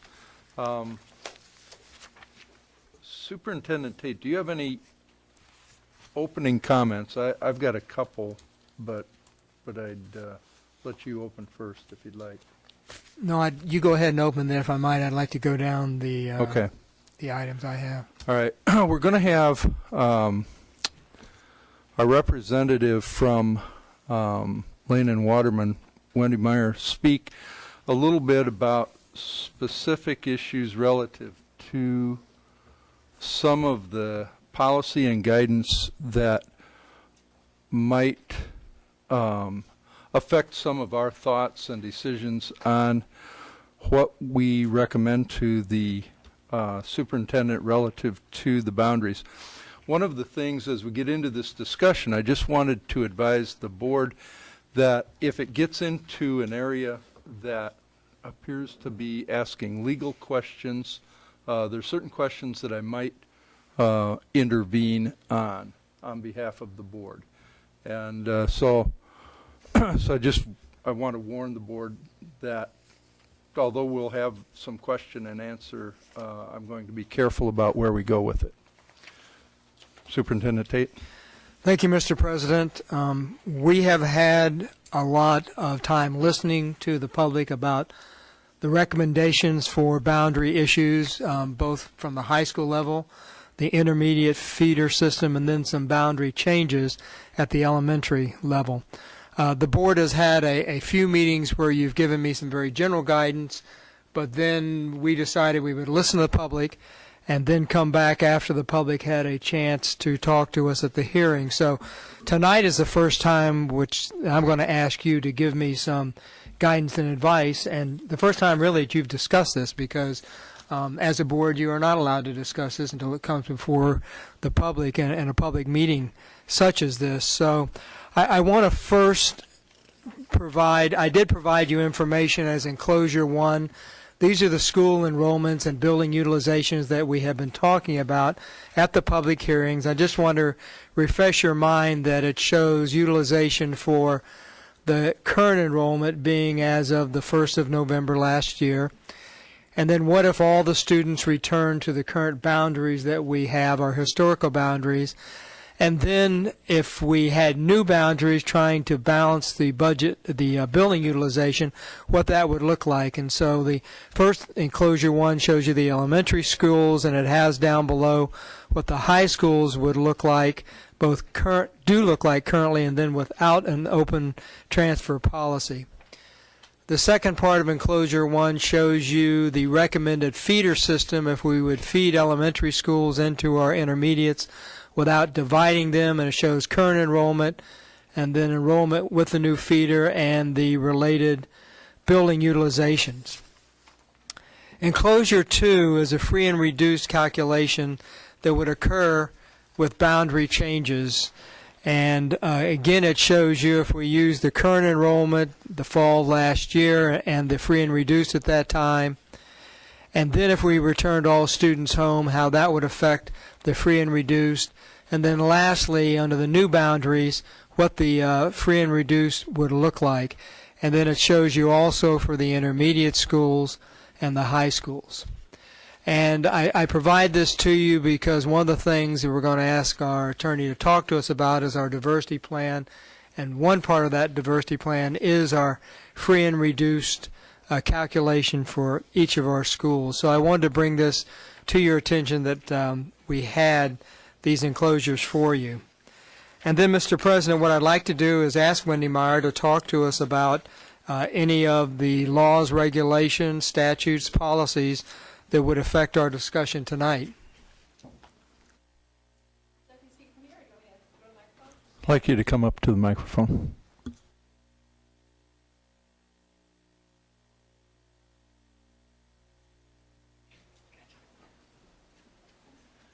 First, thank you very much for inviting me this evening. What I do want to talk about is the diversity plan that's currently in place. The plan as it is in your policies was adopted in 2008. Now, the district has had a plan going back before that. In fact, the first plan was passed in the early 70s. That plan was a desegregation plan, and it was based on race. So transfers, intra-district, and also open enrollment inter-district transfers were based on a student's minority status, and that was based only on race. That was revised in 2008 because of a United States Supreme Court case decision that came down in 2007. That decision looked at 2 intra-district transfer policies at schools that used race in determining what students were able to move within the district. The Supreme Court found that those 2 plans violated equal protection and were unconstitutional.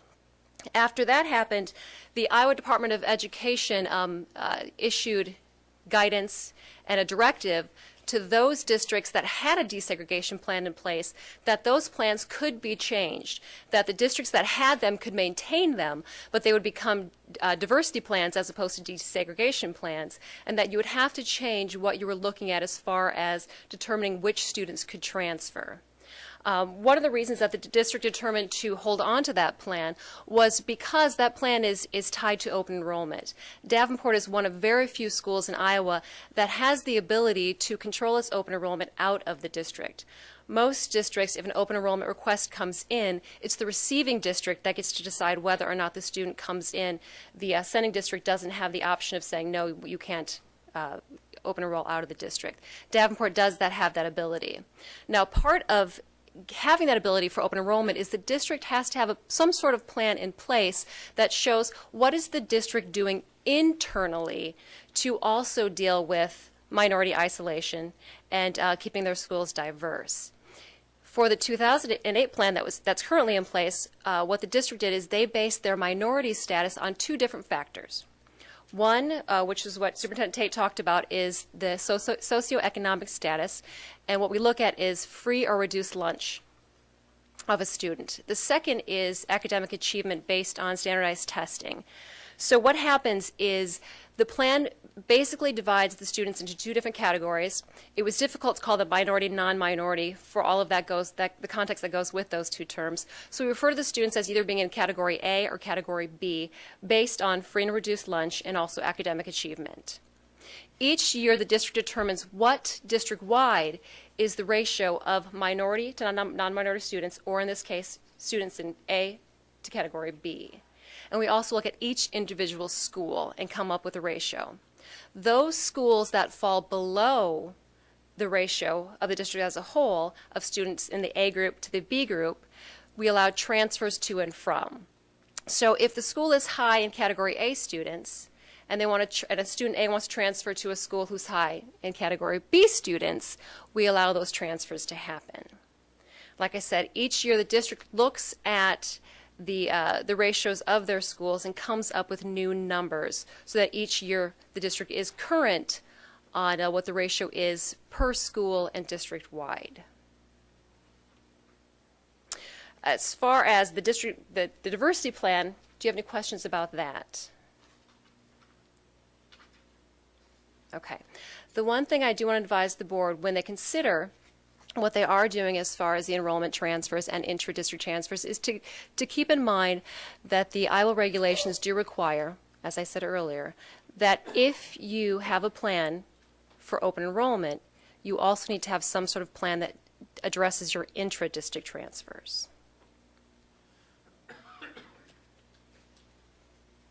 Is that the end of your presentation? It is. Are there any additional questions? Director Kluhl. Wendy, I wonder if you could just talk about Iowa City District and us. The Department of Education recently opined that Iowa City could not fairly or legally use socioeconomic status as the lone criteria for determining placement. Are we different in that we have in our desegregation or our diversity plan also included achievement? We are different in that using that statistic, we actually have parental permission. So if you want to transfer intra-district, you have filled out the paperwork as a parent and you have noted whether or not you're free or reduced.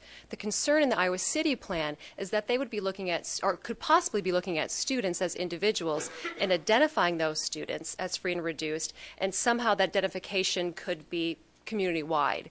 So if you were moving a student from this school to this school, that student would somehow be identified as receiving free and reduced. That was the concern. In the aggregate, the Department of Ed isn't concerned with using those numbers. It's just if you are able to identify the student. Okay, thank you. Are there any additional questions for Wendy? Director Crumwitty? Thank you, Mr. President. Wendy, as I went through this and what you just said, regardless of what we do with boundaries, we still need some type of plan to make sure that we're not increasing in our elementary schools free and reduced lunch students or students who fit that diversity plan criteria. Well, as you can imagine, the regulations aren't that clear. They don't talk about increasing or decreasing. They just say you have to have a plan in place that you're taking into consideration what's happening. Now, the goal, of course, is you don't want to increase isolation of whatever the minority populations that you have defined. The regulations discuss minority and use that term. The district itself is the entity that created its own definition of a minority. Okay. My question really is, we would still have to have some type of transfer policies in our district, regardless if we come up with new boundaries in our elementary schools. We would have to come up with some policy to allow students to transfer within the district. Is that not correct? Am I reading You would that have right? to have some sort of plan in place. Now, would it have to be a transfer plan? Not necessarily. Some districts that still have these the diversity plans, they group their schools. They cluster. So they look at 2 different schools that the students are allowed to transfer within those 2 schools. So it's not necessarily a district-wide policy of transfer. Okay.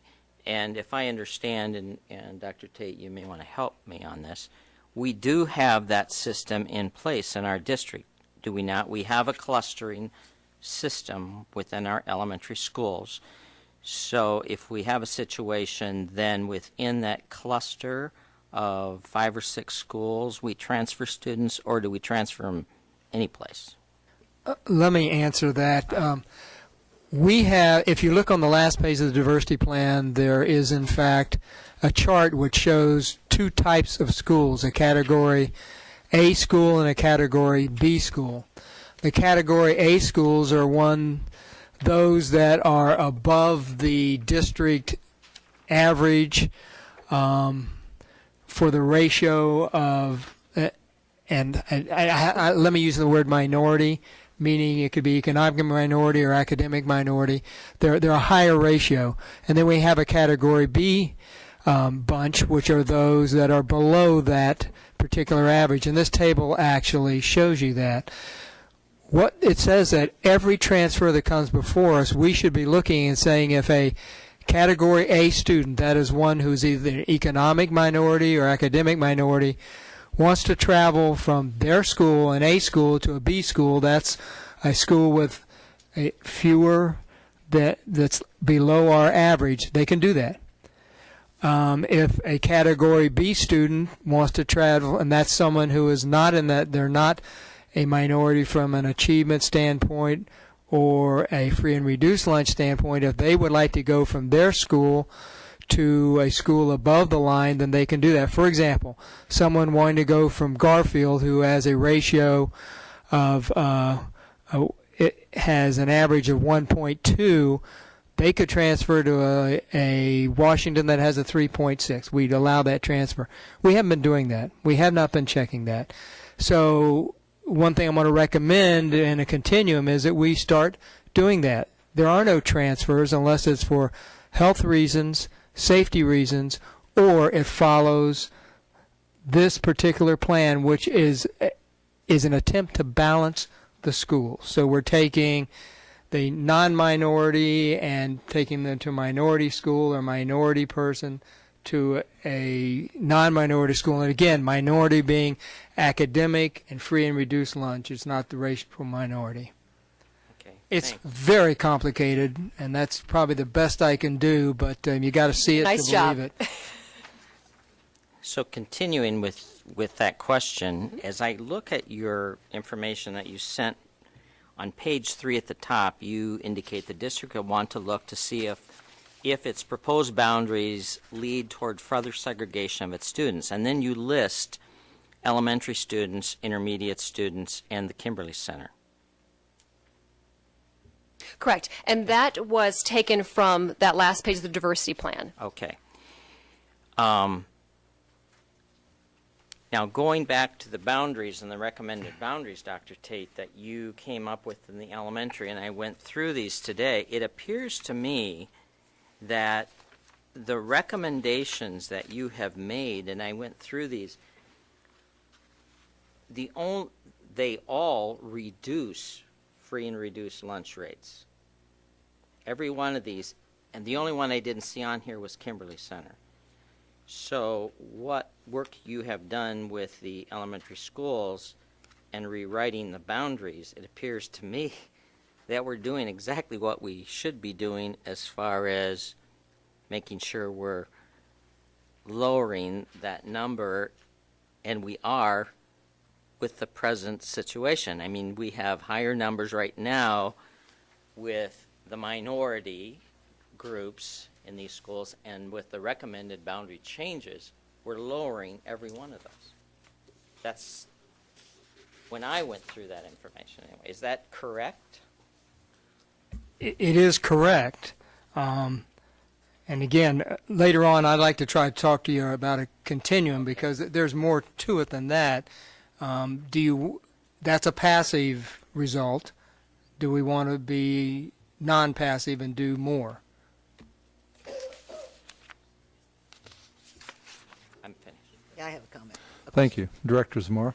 Yeah, I just wanted to point out probably that the population at Kimberly Center varies so much. I don't know if you could really keep track of that in any consistent way. Yeah. Thank you. Director Sherwood? Yeah, I would say that it's going to be more stable now than it has been in recent years because there's a whole different culture there now. So that's going to change things. The question I had, and I gave this to Scott too, and it really hasn't got anything to do with you, how is it mathematically possible to reduce every school with the free and reduced? Where do those kids go? Did we get them all jobs? What happened? No, actually, it's spreading them out. And again, as we did the averages, when you stop to think, they're different size schools. So when you're trading students between schools, that's how you get the averages that really lower themselves. We counted every student, and we used students and went back and checked our work. And again, you've got a little slippage from the standpoint of, and as I pointed out, when we draw our boundary lines, we do lose some students one way or the other, and it's a 1% change only. So we're very confident. And I think, again, you just have to, relative to what it was before, it's spreading them out more.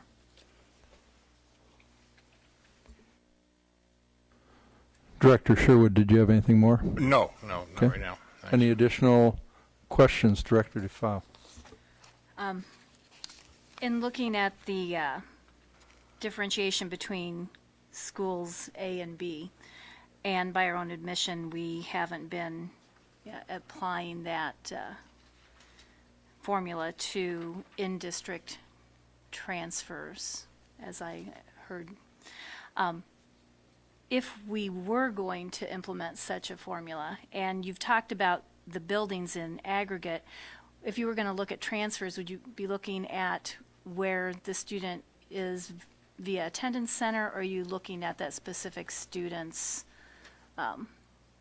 identification as a minority or a majority student?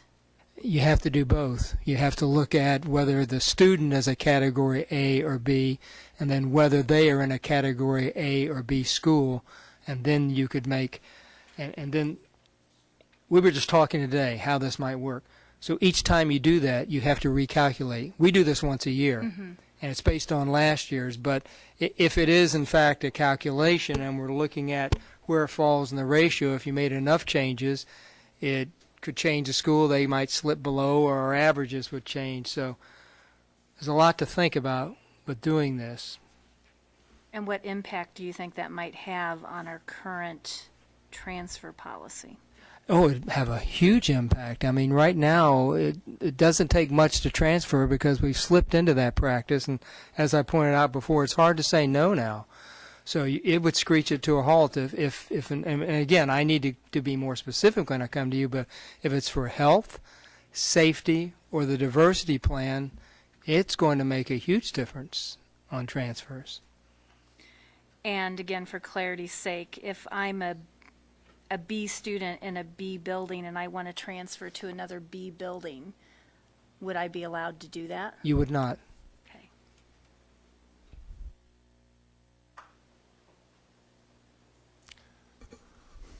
Do you have additional questions, Director DeFile?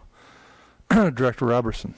The question I have, if you take a look at Harrison School and you take a look at Wood and say that they are the primary feeder for North High School, are we saying is that because of economics that we would have to take a look at both of those schools and not necessarily have them in the boundaries that support North High School?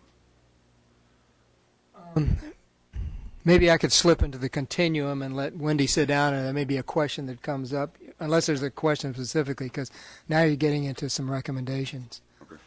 Okay, yeah, and I've still got a couple of questions before she sits down. Any additional questions for Wendy? One of them, during the representation of what minority means, I heard a couple of things. I went back into the definition and the definition said what I heard, which was kind of interesting. It says that minority is defined to include a category of students disadvantaged with respect to a second category of students, the non-minority, in terms of academic achievement and or income. And the and or is what I had missed earlier. I thought it was an and. So what does and or mean relative to not only the definition then, but the use of that term in determining A and B categories with respect to what we're doing? Well, the district looks at those two categories together. So they look at both a student's academic achievement and their qualification for free or reduced lunch. So you may have a student who qualifies for free or reduced lunch, but excels academically. So that will not be a minority student. They fall into the non-minority. Because you're looking at those two things together. So we don't put all of our free or reduced lunch students into one class and all of our students who have needs academically into one class. We look at them in conjunction. But wouldn't that then mean that the definition should be and instead of and/or? Well, you're looking at both. So are you asking, should we be looking at, so there wouldn't ever be an or? I'm trying to understand when you could use, it seems to me that you should be using something that's consistent. Okay. And or doesn't seem very consistent. I think for purposes of the policy, it was put in there just to establish that academic achievement and free and reduced lunch didn't always equate to an A student. It could be academic achievement was excel, but free or reduced, they qualify. So they only really fall into one of the categories, what would be considered sort of the minority student, but they would qualify as a B student because they excel academically. Okay, well, I won't get too much further into this. I'll accept what you're saying for linguistics. this purpose. I'm sure that it was placed in there because we never like to use and or. We like to use them both. Okay. I might just, in the category A, looking at students, there are three ways you can do it. You can be in the needs and free and reduced. That's both. You can be a needs but paid, or you could be a meets and free and reduced lunch. So it's just explaining the categories so that no one slips through. And under the category B, you could be a meets and paid, so you're not the minority. You can be exceeds and free and reduced lunch and still be in category B, which is the non-minority, or you can be in exceeds and paid. So I think it's just not to leave out any definition as you go down. I'm sure it's a lot simpler to apply than I can imagine. Thank you, Wendy, for this, but I'd like to ask if you wouldn't mind sticking around for our discussion. Absolutely. Because we may have additional discussion or questions. Thank you. Thank you. Superintendent Tate. Thank you. As I read the diversity plan, these statements jumped out at me. That we have an obligation to assure sustaining academic excellence by how we construct the student population in each building so it reflects the socioeconomic and the academic performance and of diversity of the district. So it's both of those, socioeconomic and academic performance diversity. And it talks about a substantial and continuous effort to eliminate the isolation of students, eliminate enrollment and attendance policies and procedures that lead to further segregation. And so with that, I provided you enclosure 4 to think about what I call the continuum of options for boundary adjustments when considering the diversity plan. And option A, at one end of the continuum is just accept the boundary changes that I've provided as they are to balance the building utilization without reference to the diversity goals or with reference and consider that it meets the diversity plan goals. Option B, along the continuum, accept the boundary changes which balance building utilization and begin to adhere strictly to the provisions of the diversity plan for within-district transfers, what we had talked to before, and transportation for any of these changes will be supplied by the family. And option C would be, again, considering student transfers must be provided within the diversity plan, but you can encourage that by providing transportation. And an option D is configure the boundaries in elongated or irregular shapes, or which might also include non-contiguous zones. So you could have one boundary here, another boundary for a school. They're non-contiguous. To balance diversity as defined in the diversity plan, or the other end of the continuum, option E is mandatory assignments of selected economic minority students, achievement minority students, and students who are not in either category in order to balance the diversity of all schools in the district. And which I think is what Iowa City was doing with their plan or considering to do. So within that continuum, I'm interested in hearing board discussion of that, and either within that or without guidance, so that I can go back and bring to you next time something more definitive about the elementary schools and the intermediate schools. And I'll be taking notes. Director Zamora. Yeah, my question is, isn't the plan, the suggested plan that you brought to us, doesn't it meet like both A and B options already? I mean, it appeared to me that it was evening out everything even better than it was, and that we were meeting our diversity goals. Well, we don't have any diversity goals for what schools should look like. We take how the schools are, and then any moves between the schools are really guided by the diversity plan. So, But by changing the boundaries, we are moving people between schools. But it appeared to me that we were making it even more balanced already just by changing the boundaries geographically. and that could be under continuous efforts to eliminate isolation of the students. Yes. Additional discussion? Well, that's what I was getting at before when I went through those schools, and it appears that every one of those elementary schools reduced the number of free and reduced lunch students. The only thing we don't know is the academic piece of it. And I don't know how, if you can give us some information on that, or how you would go about getting that information to, but it seems to me just the free and reduced lunch itself is, we're doing exactly what we need to be doing, is reducing that. And that was also an issue brought up to us, both in open forum and at some of the forums, that we need to be balancing our schools more with free and reduced lunch and equalizing that. So I think we're getting at that with your recommendation. From a technology standpoint, I mean, we are able to, that's how we got these charts, to actually take every student and find out, are they A or B? There's been a lot of movement since then, so can I capture that now from an Infinite Campus? I've got to ask, but you're right, there's two parts of this. It's not just free and reduced lunch, it's now the meets, needs, and exceeds. So I will check and see how we can do that. Director Sherwood. Yeah, I am very concerned about whether or not we can minimize economic impact on buildings. I mean, it is a serious educational factor, there's no question about it. But more importantly than that are educational resources in the buildings.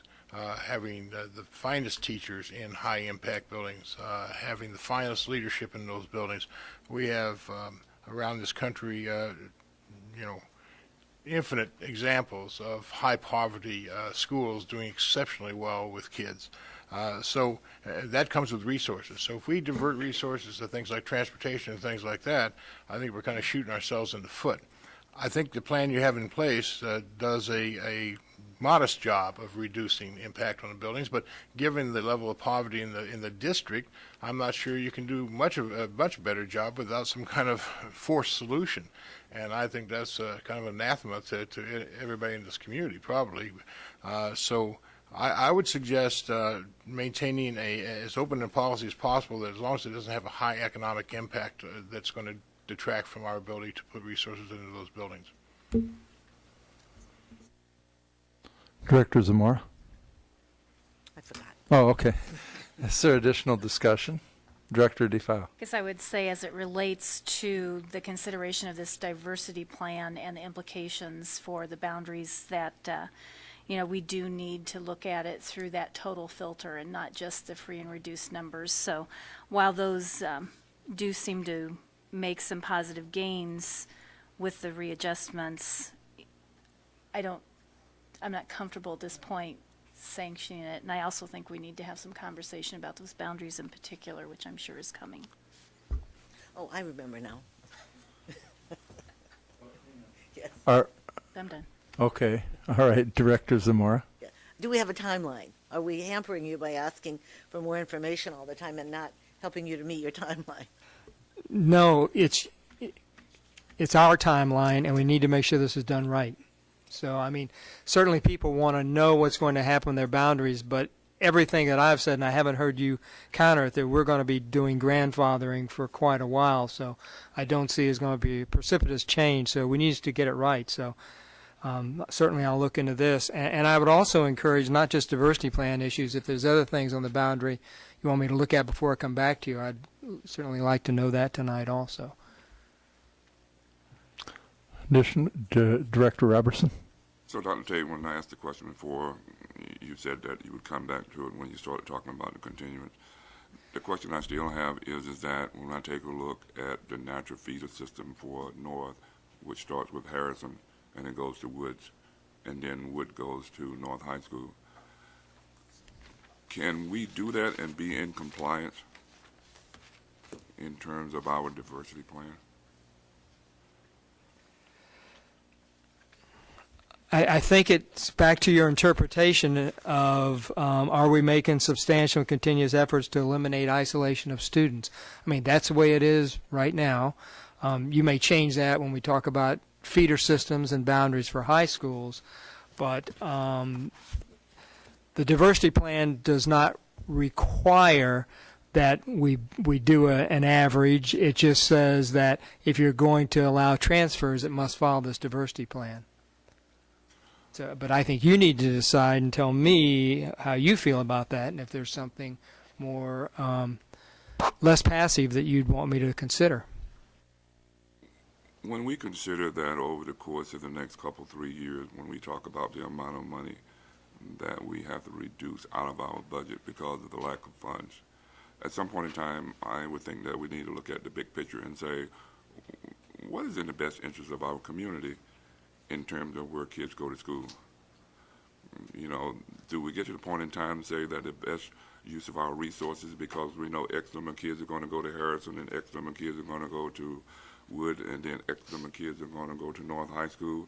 So therefore, when I've heard this conversation all the time about, you know, you have this foreign language at North, but you don't have it at Central or vice versa.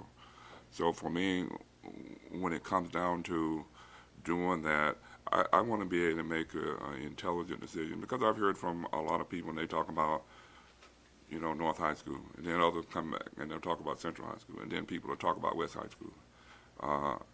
When I take a look at it, I'm saying is that I only got X amount of dollars, and I can't have 5 kids in this school taking the class because everybody elected to go someplace else, when really that we should be filling this classroom up.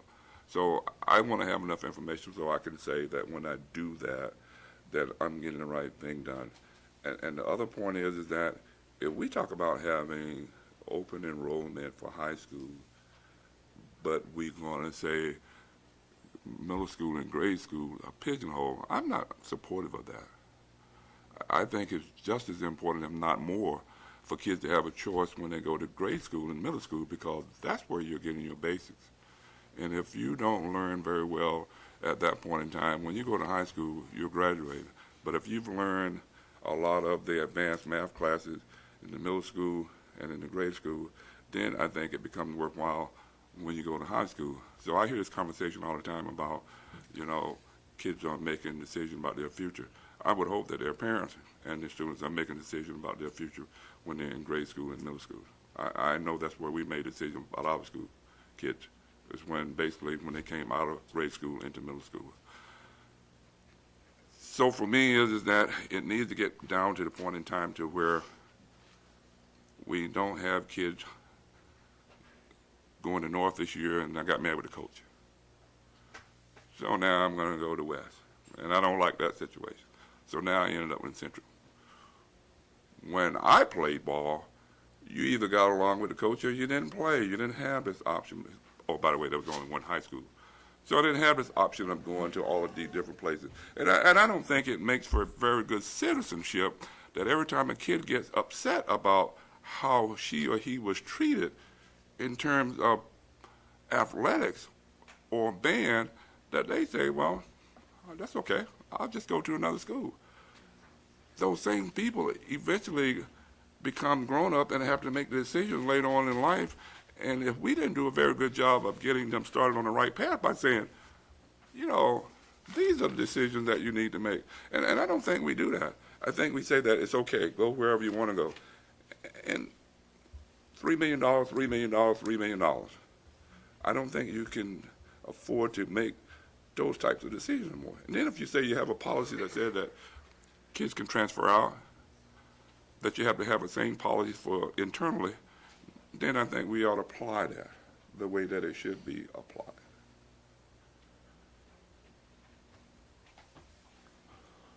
Before I continue, Noah and Isaac, I want to make sure that I recognize you if you want to participate in this conversation, because it's going to be a pretty big conversation. I apologize if I haven't, but try and catch my eye if you want to say something. But did you have something right away, Isaac? Oh, just an observation while we're on the high schools, I guess. I guess I do hear a lot of numbers. It seems kind of dry to me that it's just everything I see on the paper is numbers. I might as well change my name tag to student 1,242. And that's kind of what it feels like. I guess to me, it seems like instead of looking at the numbers, looking at what works. Just looking at one program, the program that I'm involved in the most, the marching band, looking at West's program and our program, two completely different programs, but they have two different ways of going about things and two different ways of being successful. Our program is much more expensive. Students pay almost $400, but they want to come there. West students only pay $40 to be in the marching band. The difference is that our marching band is completely voluntary. West's marching band, if you're involved in the Barron program, it is mandatory to participate in the marching band. Therefore, in the competition we went to last year with West High School, different marching bands, it's nothing against them, but we got first place and they got last. So to me, if you're going to force kids to go to a high school they don't want to go to, or if you're going to make this about, it makes us feel bad at Central because we're being made feel bad because we're being successful. I guess to me, it's going to hurt this district as a whole if you want to be competitive against other districts. Because for me personally, I guess if I couldn't go to the school that I decided to go to, I'd just leave the district. Assumption's right up the street. So I guess that's my observation for it. That's from a student standpoint, and I guess I'm asking just to look beyond the numbers. Okay, thank you. Director DeFoe, you had something earlier. Oh, yeah, I had a point of clarification for Wendy. As it relates to the diversity plan, does the Iowa Code prohibit or mandate that we have to have parallel plans for out-of-district open enrollment and in-district transfer? Or can they be unique as long as they both address minority isolation? I would say that based on the language of the code itself, it allows for uniqueness. To my knowledge, the language that's used in the administrative code has never been tested in a court case. And the way it's written is that what you need to do is you need to establish that you're taking steps to, internally to avoid isolation. So it doesn't specify that you have to be doing the same things for both open enrollment and transfers. You just have to show that you're doing something. Okay. Additional conversation, Director Zamora. Yeah, at one point we talked somewhat about having our middle schools not be split feeders. Is this still in the plan? Yes, it is the plan that I gave you tonight, right. It shows that just every elementary goes to one intermediate. And how about the intermediates to the high school? That's what I'm talking about. I haven't joined into that because we were going to just get public input, and then I wanted to hear your input and see where to go from there, so I haven't. Well, that's something of a concern to me, is the fact that we have like SMART going to 2 schools, and I think some of the other would necessarily go to 2 schools instead of 1.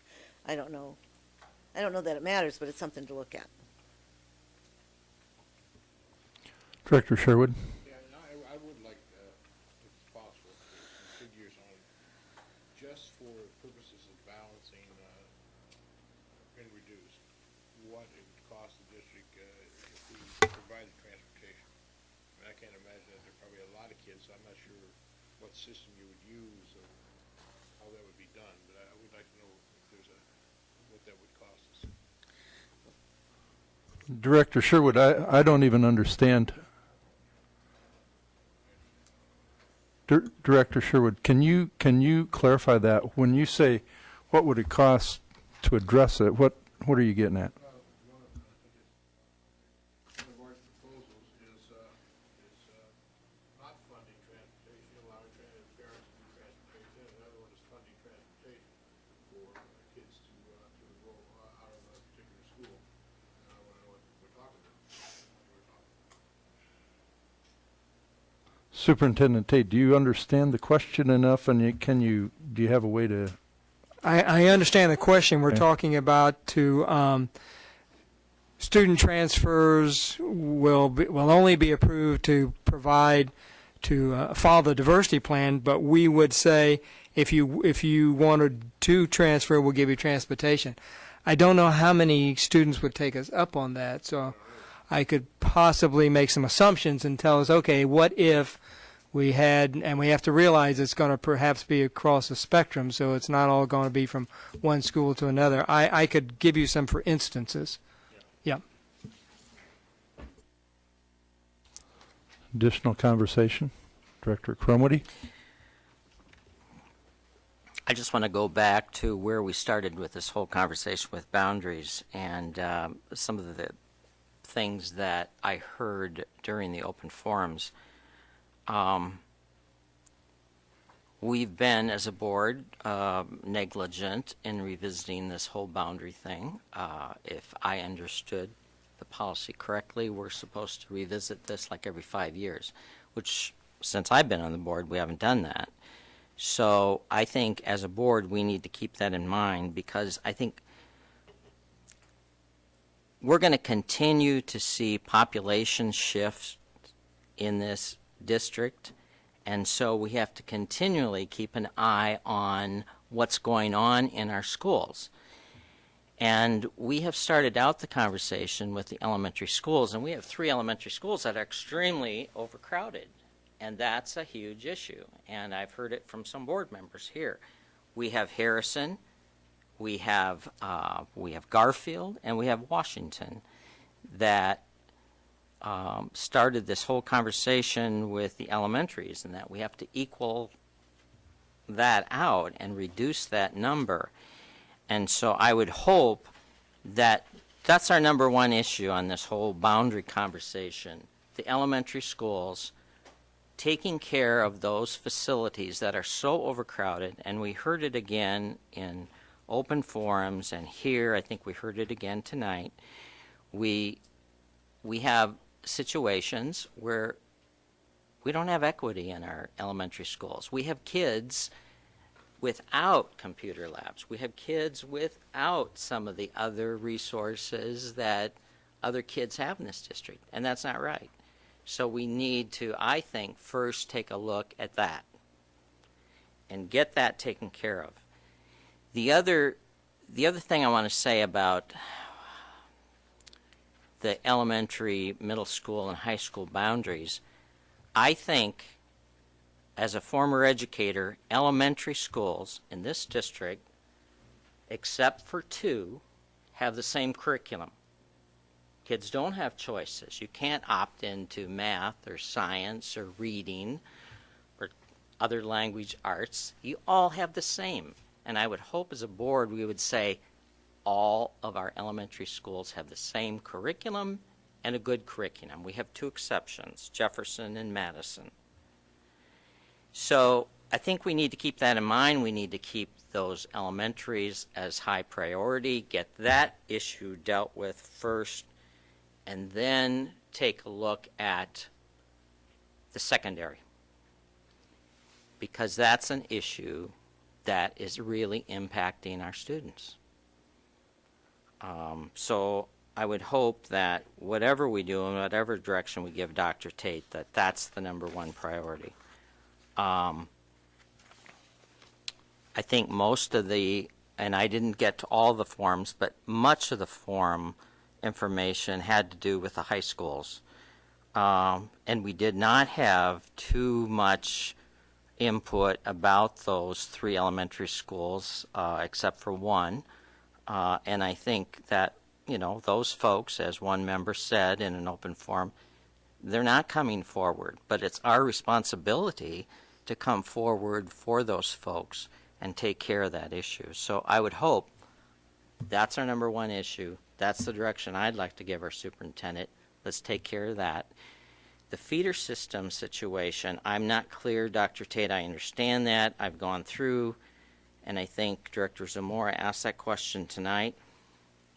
We might come up with clean feeder systems from the elementary to the intermediate, but then we do not have clean feeder systems from the intermediate to the high schools. And we have a huge area in the northeast part of town that if they don't have the option to go either way, then we're going to have to build a new school out in that northeast part of town so they can feed. Otherwise, right now, kids who live in a section of that area go to elementary school at Eisenhower, they go on to Sudlow, and then the feeder system stops. They would either go to Central or they go to North. So if we're going to have a feeder system, a true feeder system, then I think we need to revisit that whole issue. Director Kluhl, I think you've been trying to get in. Yeah. I was working through the history of where we started with our desegregation plan, which I believe was a court-ordered plan because we had some segregation issues in Davenport. In 2007, the Supreme Court, U.S. Supreme Court, determined that we were, in fact, I believe, essentially a colorblind society, perhaps moving us ahead of where we really are, but that's the determination that they made, so we could no longer have a desegregation plan. So we came up with our diversity plan with these rather odd definitions of majority and minority. But I think that the board believed it was the right thing to do. I believe that they fully felt that the plan that we put together was going to be for the benefit of all students. And did I hear you correctly that we have not really been implementing our diversity plan with fidelity in terms of intra-district transfers? In our district transfers, we do, with great diligence, going out. Absolutely. It would seem to me that we would want to, if the board really believes that that plan was the right plan in terms of achievement for all students, I think it would be incumbent on us. You've got the various options here of whether to strictly enforce that diversity plan or be somewhat less prescriptive. I think it would be important that we follow that plan in terms of trying to reduce minority populations. I think that's for the best for all students. So I'm looking at the options here, and certainly student transfers which provide balance in schools according to the diversity plan are encouraged by providing transportation. If money were not an issue, I would love to be able to provide those services, and I think it will be good to find out what your expectation might be in terms of what that might cost us. But at this point, I'm looking at option B, where transportation is supplied by the family. Of course, I'm concerned about the word strictly, adhere strictly to the provisions of the diversity plan, because as you mentioned previously, I think we also need to consider health and safety in addition, and you'd probably assume that as well. So of the options that you've provided, I think given this point in time in terms of the funding issues that are currently upon us, the Department of Education saying that, look, within 2 years you're going to have a negative unspent balance, sequestration coming through, I would generally agree with option B, where transportation was to be supplied by the family, and also some qualification to that strictly applied to the provisions of the diversity plan. Director Zamora? Yeah, I'd like to point out that probably the reason we haven't adhered to that plan is we didn't have a plan. We let everybody go everywhere, so it didn't really make any difference. So it makes sense to me if we have a plan, we should follow it, but that would mean that we wouldn't be doing what we've been doing all along, which is letting way too much transferring go on. Additional discussion? Yes. Director Robertson? Quite a few years ago, I spoke to the fact that Harrison School was starting to be overcrowded, and people would say that now the population is shifting, and I happen to live in that area, and I said, new homes are going up all the time, and families are moving in with small kids, and Harrison is in trouble. But also, I talked to some of the parents that live in that area. I didn't talk to all of them. And they told me that the reason why they moved in that area because they wanted their kids to go to Harrison. Okay? It wasn't for any other reason. So sometimes we get to thinking that go to high school wherever you want to, but it's okay wherever we put your kid for grade school and middle school. And the parents that I talked to, that's not true. I talked to parents that they live where they live because they want their kids to go to Eisenhower. So when we think that we only have to protect or do something, we talked about building a school lots of years ago that we saw it coming and that Harrison was going to need help. And we didn't do it, and now Harrison is bulging at the seam, but no one brings it up that lives in that community because they are afraid that they might end up the ones that are moved out, and they want their kids to go to Harrison. And they don't want them to go anyplace else. So I think that we have a lot of work to do, and we have a lot of things that we need to go through and take a look at. And with that, Mr. President, I have to go to work. You are at work. Director Robertson, thank you very much for the time that you have spent with us and for all of your thoughts, especially on this subject. Thanks a lot. Additional discussion. Mr. President, Director Sherwood.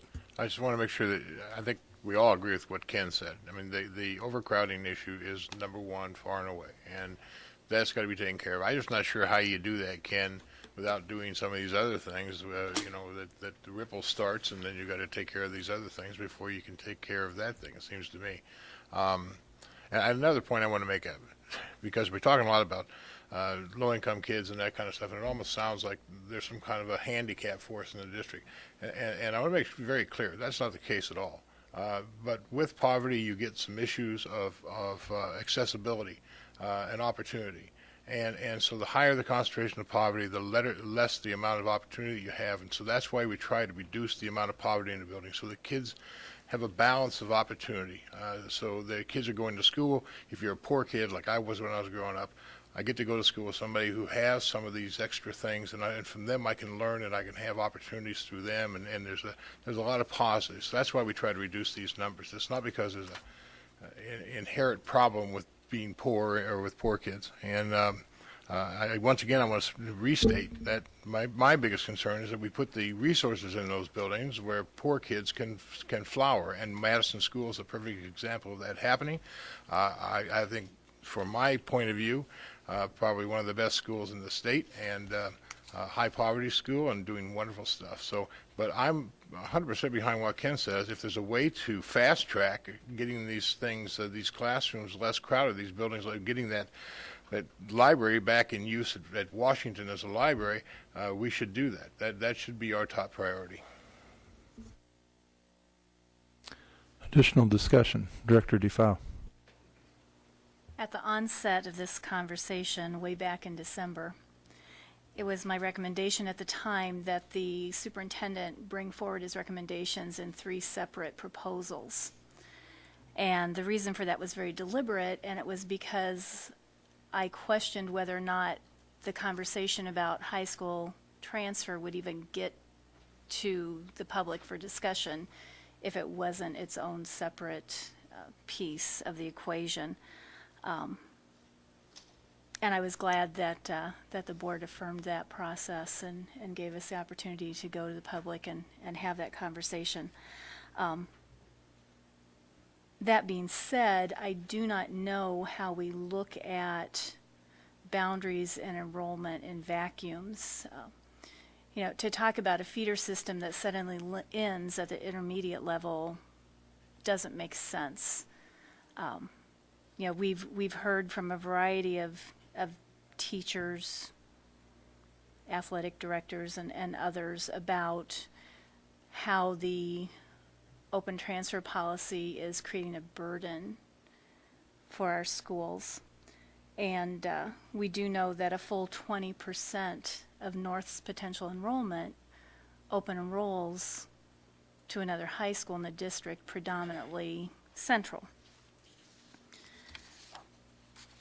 And that does provide an inequity, not just on the athletic field, not just on the band field, but it also provides an inequity in the classroom. And I'm going to take a brief moment and read, because I've thought about this a lot. So, the open enrollment of student athletes is not about the win-loss record on the field. It's about the win-loss record in the classroom. So what do we know about student athletes? We know they are leaders on and off the field. We know they perform better academically because in a report by our very own athletic director, student athletes outperformed non-student athletes in the classroom. We know student athletes are more likely to graduate due to increased school engagement resulting from their athletic participation. So what happens when academically gifted, engaged student leaders leave a building en masse? Because that's what's happening. Well, at North, 73 student athletes transferred to another school this year alone, which is roughly 8% of the student population. The lack of athletes has led to the cancellation of some athletic programs at North, leading to a disparity in programming between the buildings and a lack of equal opportunity for those students. As win-loss records in programming diminishes, the athletic reputation of the programs suffers. And as that reputation leads even more students to consider transferring, which guarantees that programs continue to struggle. While more difficult to measure, you can believe there's a curricular impact as well.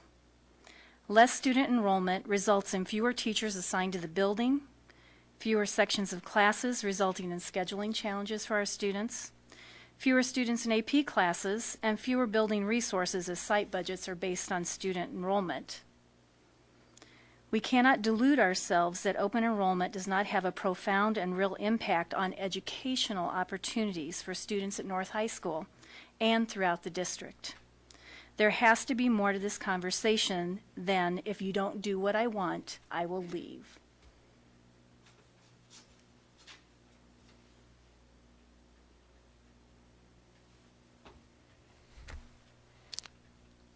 Is that the end of your... That's the end of that piece. That piece, yes. Okay, thank you. Additional discussion. Mr. President, I'm sorry. Were you? I'm not sure how long this conversation is going to go on. I know this is a huge issue, and I know we're not voting tonight, but I think it needs to be given time. There are a number of things. There's some suggestions I have, but I think right now, before anybody else leaves, I just want to say thank you to the public who have attended all the sessions that Dr. Tate and Marcia have put on. We've got volumes of notes and data on what you've written, emails, and it's been very informative. It's interesting. One person at one of the forums that I was at said that, we're just making a joke of Davenport schools, and Bettendorf and North Scott and Pleasant Valley are laughing at us. But I heard more people say that this is part of the democratic process, that you have given us, and I've heard this expressed a number of times to Dr. Tate, that you've given us the opportunity to speak, and we appreciate it. So I'm quite pleased with the district in putting this out there in front of the public at the risk that it may look serendipitous and non-intentional. But this is a very intentional program, and I appreciate the superintendent's efforts to organize it that way. And I guess a couple of suggestions, a couple of thoughts that I've had as I've listened to folks talk and read things. I think that we need to make sure, I know that we need to make sure that we have equitable resources at all of our high schools. And during the course of conversation in talking about budgets, we found that we have one tag teacher at Central High School and a half at North and a half at West. That can't be. We need to give each school equitable resources so that they compete equally. If we don't give them the resources that they need, they can't possibly compete. So that's one thing that we've found during this process. Second issue, I think, is I'm like Pat. I can't remember what my second issue is. It is a bit late. But I think that as all the schools have the same resources, then we can start to do better. And an issue that I'm thinking about in terms of providing equitable resources is also the issue of trying to make sure that our schools have equal opportunities. And we've talked about the fact that North High School has less numbers than Central and West. And one of the things that has occurred to me, again, in listening to people talk, a number of times I've heard the fact that North just doesn't have students who are getting together with kids who want to go to North. We've got Wood Intermediate School, which is the primary school that feeds into North. But I think what people have said is true, is that a lot of times kids want to go to school with their friends. If their friends are all gearing up to go to Central and West, the North is always going to be on the short stick.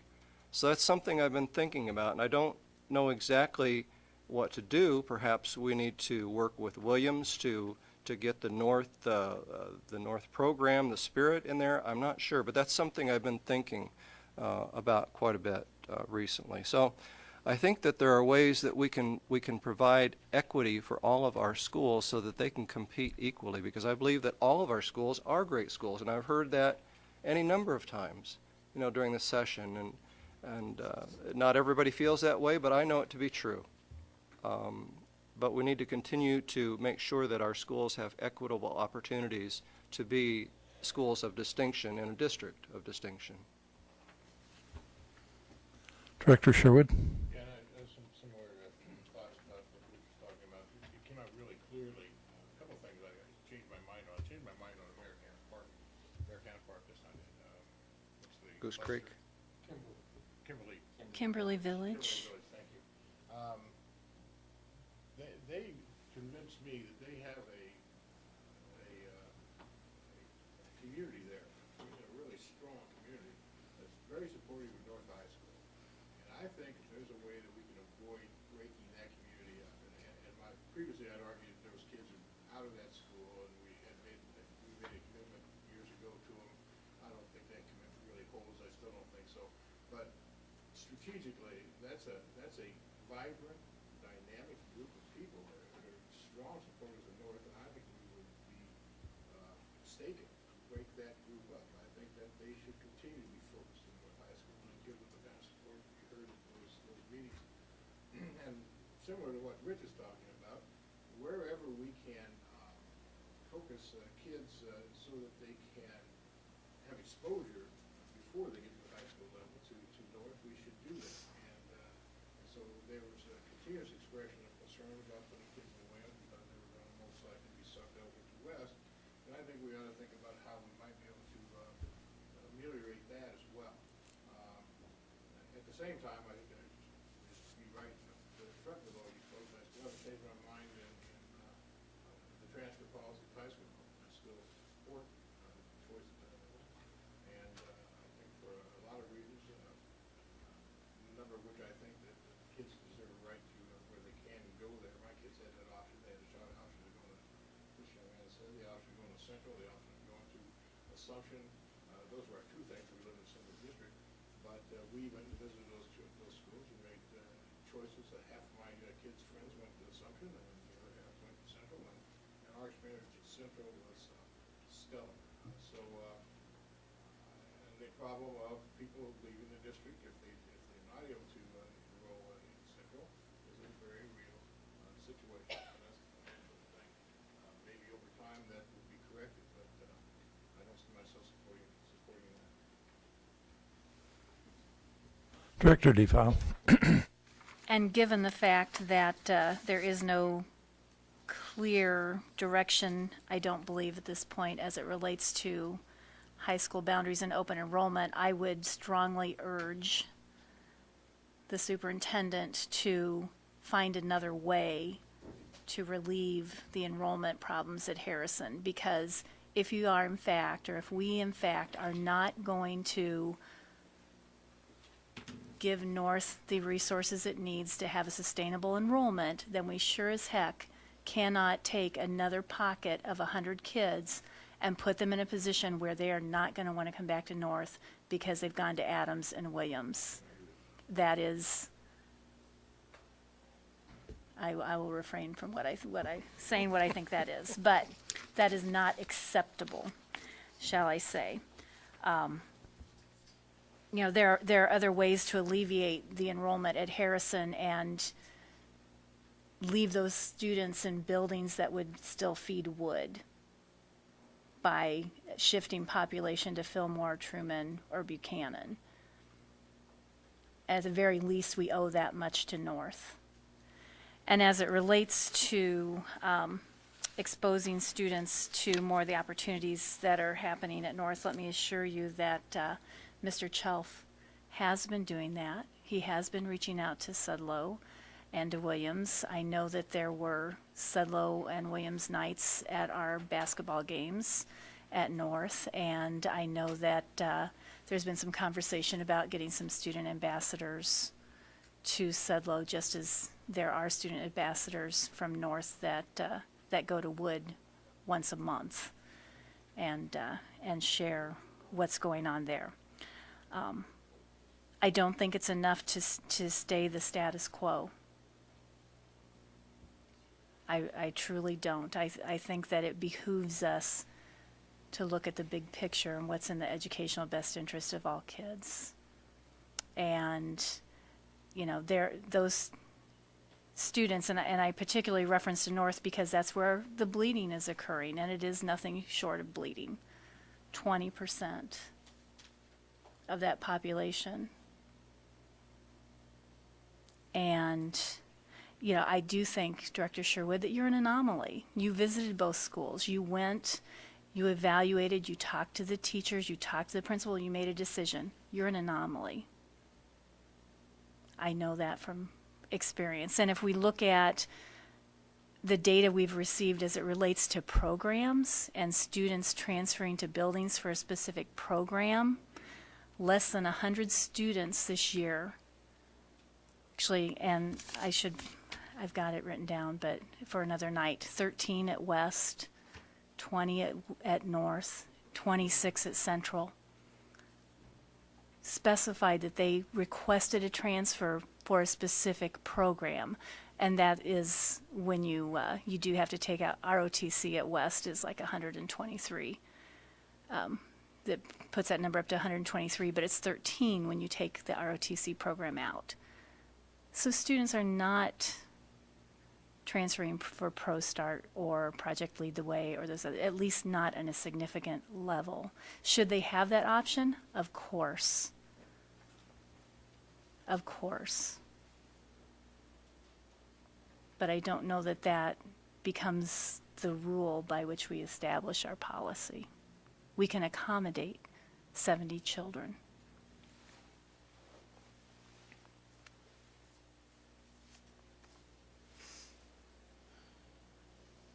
Go You ahead. done with this piece? I'm done with this Okay, piece. thank you. Director Crumwoody? Kimberly Village. I too heard a lot of folks out of Kimberly Village talk about their desire to continue to feed into Harrison. I would like to see what other options are available, because you're going to have to take some students out of Harrison to bring that percentage down. Right now, we are very, very overcrowded. So if it's not that pocket, what are the other options? I too, as Larry does, live in that area. So do we go north and those folks all transfer over to Fillmore, which is in walking distance to Harrison? Which pocket do we take out? And so that's the issue, and I'm not sure. I'd like to see some other options. I'm not sure there are very many other options for another pocket to go to be taken out of Harrison. I would certainly be supportive of leaving Kimberly Village there, but I'd like to see some options as far as Kimberly Village. Staying at Harrison and taking that many students out of Harrison from some other part of Harrison's district. We can certainly look at that, but remember how this thing was done. And everything, it'll affect every other boundary that we have. So, and plus, I've got to go back now and do all of these charts to add the achievement minorities, because now I have to look at A and B students in every school, because our diversity plan says that's what we have to take in consideration. So a lot of things could change based on that, and then I may come back to you and say, okay, which is more important, to keep Kimberly Village and Harrison or for your diversity plan? You may have to make that decision, but I have to do the numbers first. Additional discussion. Director Kluhl. Two last things that resonated with me during the forums. One, I really appreciate the fact that the superintendent made the decision to grandfather elementary school students and their siblings. I think that softened the blow for a lot of people. Otherwise, it's very, very hard-edged. What I would suggest, or at least ask for, is that we consider that if we have grandfathered elementary students, that we also grandfather those students and their siblings into middle schools. If they've been projected to go to a specific middle school, there seems to be a lot of concern on behalf of parents that they're going to be splitting their kids up. And if they have intended, you know, from when they started elementary, that they would be going to a middle school. I wonder if we might not look at that as a possibility. And the second thing, and I'll be done, is also a number of people have expressed concerns. You know, we have this situation with man and machine.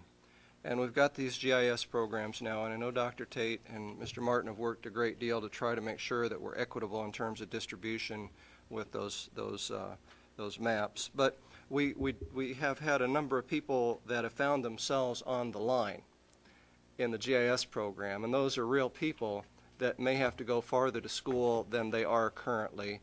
And I just want to be assured that we're making every effort we are to make sure that we're treating people as Isaac said, as people and not numbers straddling a line. And the information that you've provided us thus far makes me feel that we certainly have done that, but I want to continue to stress that. Thank you. Director Zamora.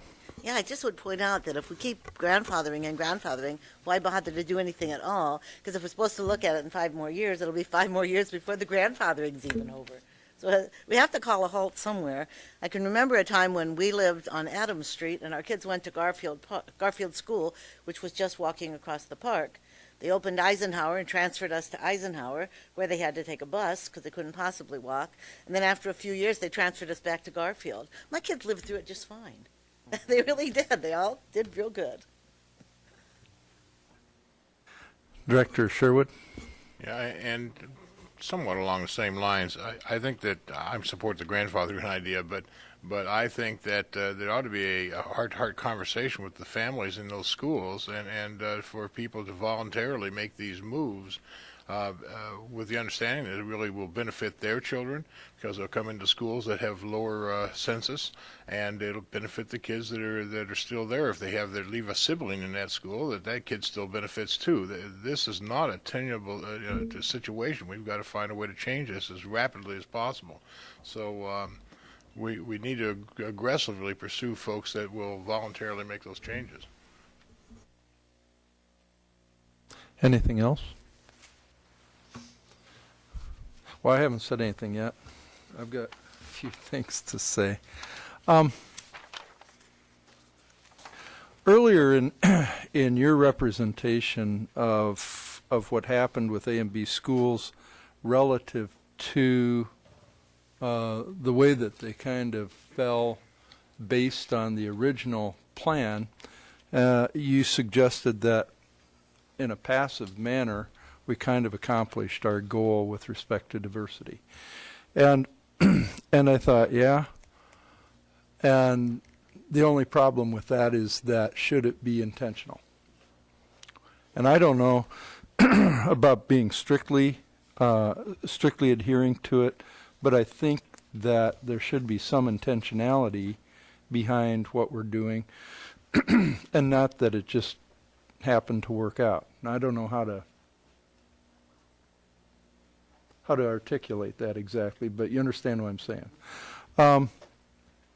With respect to Kimberly Village, one of the things I've thought, not only were they a strong group and represented themselves very well, it made me really think about other neighborhoods in our district and how there may be other districts or other neighborhoods where we're splitting them up and they may not have voiced their opinions. But I do think that neighborhoods are important, and especially at the elementary level. There's a lot of discussion about equity and equitable resources. There were also representations that to some extent the resources are dependent on the number of students. And so I think it's it's almost a chicken and egg problem to say, I want to be equitable. And one of the examples was the tag teachers, and that we have one in one school and a half in the other two. And I was thinking, okay, is the tag teacher representative of the number of students that want to participate, or is the tag teacher position important enough that they actually bring people to that program? And I don't know what the answer is, but I do think that it's really, really, really hard to be equitable. And then as I thought about this whole A and B thing and how easy it is to apply, I was thinking, wouldn't it be interesting if we had, and especially if we're going to look at A and B relative to academics, it might be interesting to look at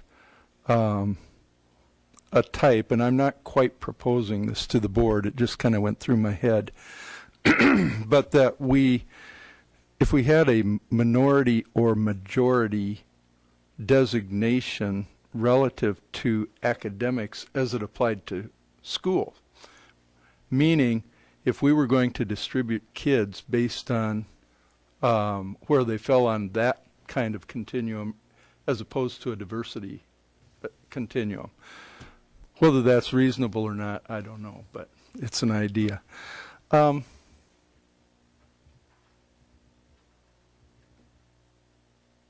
I think that's all that I had to say. Are there any additional comments? Superintendent Tate, have you heard enough guidance in the area of of enrollment and boundaries that you're going to be able to move forward? I do. It's going to be extremely complicated. Again, the diversity plan and going to students who are category A and B is, I'm not sure how that information is going to come out and whether that'll fit in our boundaries that we're using, but we're going to have to try to do that because that's what this says. Several of you mentioned, and again, I don't know what we can do, but we need to try to do something for Washington, Harrison, and Garfield for next year.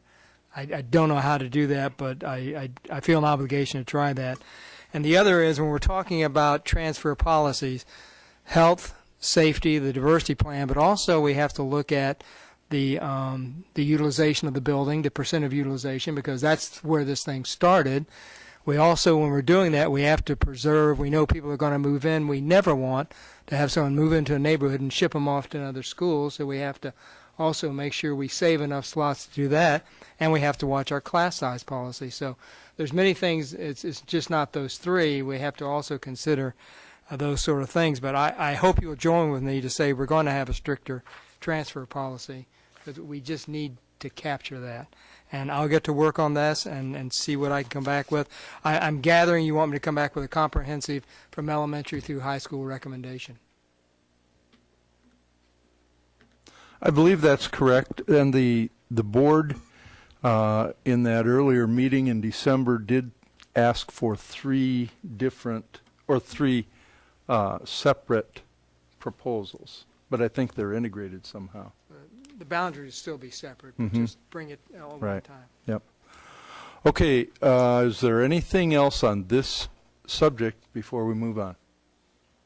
Director Sherwood. Yeah, on this thing you're going to bring back to us, I know you just said it, but I want to make it very clear that how we relieve the pressure on those three schools would be the first plan I would hope we would see from you. Some guidance, some plan for taking immediate action to do that.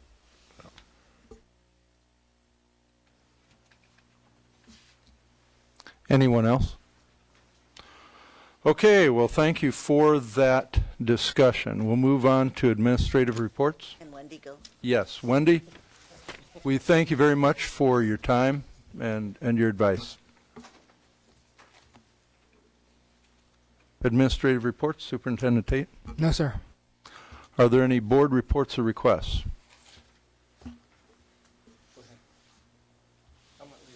Well, that's okay, but I'm about ready to adjourn the meeting if there are no. About what? Yes. That. Yeah, I'm going to talk about that. Okay. But I didn't know if there was anybody else. What, is this Director Kluhl? Well, I have about a 5-minute discussion, or It's not a discussion. It's not a discussion, it's a... Board report or request. It's a board report. Okay. Well, you seem a little resigned to the fact that maybe this is not the right time. No. It's just that it's not a discussion. It is not a discussion. This is a presentation, and... What exactly are you reporting on?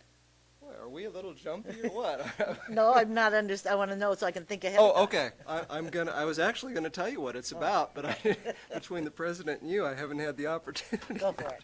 This is essentially a presentation about the President's Day school trip that we took to Des Moines. The Get on the Bus trip that we do every year. We took 2 buses of kids this year to the Capitol, about 50 students from all 3 of our high schools. Our 4th did not have anybody that could attend, which was disappointing, Kimberly Center, because they did put forward some tremendous advocacy for the bill that went forward and is now being considered by the House. This is the Davenport Schools Facebook page. If you haven't had the opportunity, you ought to check it out. It is pretty darn cool. So a lot of stuff on here. And it has been very neat for me because whenever we do these visits, you get on the bus tours, people always want to see a picture. Well, here what I was able to do was go right to, just send people right to Facebook, our Facebook page, and show them exactly the pictures that they've been looking for. So our legislators have this, and also our city leaders. Just to go through a few of these, this is, of course, yours truly. Here's where we started out the morning, talking to the kids about what's going on in terms of current bills and legislation. This is Margaret Buckton, our lobbyist with the Urban Education Network, and she spent some time telling the kids exactly what was going on in terms of bills so that they were ready for their day. Here we are. We've moved over to the Capitol building itself. This is room 116, where the students will sit at this table and legislators will come in during our time there and talk to the kids. So what they're doing right here is experimenting with the microphones in this big, awesomely, somewhat scary room, especially if you're 17 or 18 years old. Here's Malik, I think, talking to Malik, talking to Senator Smith and Representative Frank Wood. Here's Representative Cindy Winkler and Representative Jim Lycum talking to students. Here is a student from North, Alex Baker, talking to one of our legislators. This is probably the most photogenic and best picture of all. Senator Chris Brace and Representative Phyllis Thiede. Here's Governor Branstad. He spent a half hour, 40 minutes talking with students about issues. Again, just like last year when we talked with the governor, the students hardly waited until the governor said, okay, are there questions? They had questions right off the top, and they were very articulate, and we really should be proud of our students. Popping up with questions. It's great. These are three of our students from West High School pages, our own Aubrey Cole, and also Mr. Kirschbaum and Gregory. You're closer there, Ken. What? Windconnect. Telling the students what they do there, and it's pretty amazing to have this number of pages from one school, let alone one district. And they were very helpful to us in terms of showing us around. Here is the law library. Some of you might recognize this chap. He's not running for office, but he sure looks like it, doesn't he? This is Nick De La Cruz. He was a former student school board member and now a University of Iowa law student. And he came along on the trip and talked to people, such luminaries as Bob Vanderplatz and some other people while we were there. Here's a view of us in the gallery, in the House, watching the House in session. Here's two of our teachers that came along on the trip, Vince Dragana and also Jeff Manders. Here we are looking at some of the murals on our way up to the gallery. Here's two students from Central that are foreign exchange students. So it's the first time we've had foreign exchange students on our trip. Our page here again. And here's all of us. Representative Thiede every year does a grand picture of us on the House floor, and here's all of us together in one shot. Here's Director Crumwoody. He is over on the Senate side of the Capitol, helping students call out legislators with questions that the students have prepared themselves. So it was quite meaningful for the students to be able to call out legislators out of session, and they would actually come and talk to them as individuals. And here's Representative Thiede doing the same thing with some students.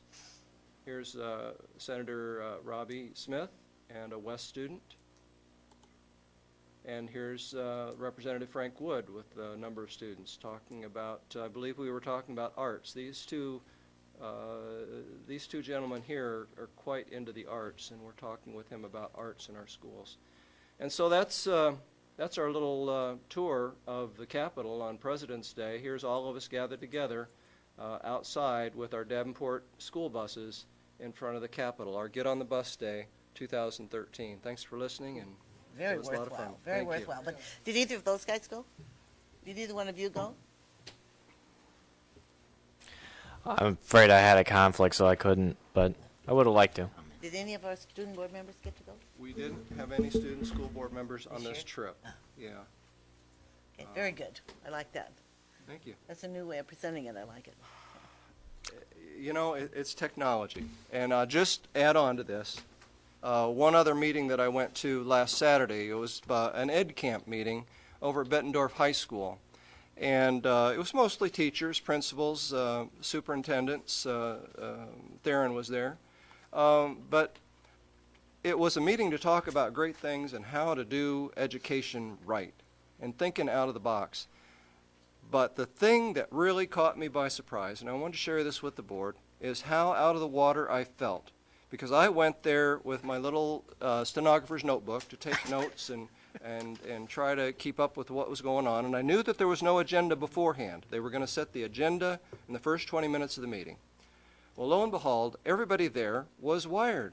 And these were mostly younger people and mostly teachers. Everybody had smart technology. And the whole thing, I was writing down where the meetings were going to be, and there was about 45 or 50 meetings. I'm trying to write them down, what room. Everybody else is looking at their screen. They took it directly off the internet, and during the entire day, people were tweeting back and forth about issues that were going on and leading to further conversation. And I've always made light of Twitter, but it's an area that I think that is certainly up and coming, and it was impressive to see the level of the kind of discussion that teachers were having. Here at the board table, sometimes we think we talk about deep issues. These teachers were talking about deep issues. It was truly an enlightening experience. But I was humbled by the fact that I am farther behind in technology than I thought I was. You're not 17. Director Crumwitty. Not even 30. Thank you, Mr. President. First of all, I just want to thank Rich for his leadership in this. Every year, Rich steps forward and takes the lead, and I just think it gets better and better every year. So thanks for your leadership with our legislative advocacy group.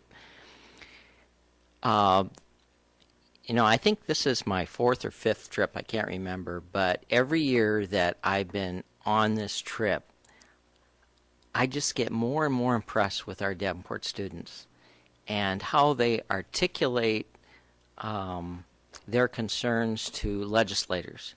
You know, I look back when I was 16, 17, 18 years old, I would have been afraid to ask some of the questions that they ask, but they're not. They were really right up front. They were asking excellent questions. And I think, you know, Rich mentioned Malik. This young man has done research on why kids drop out of school.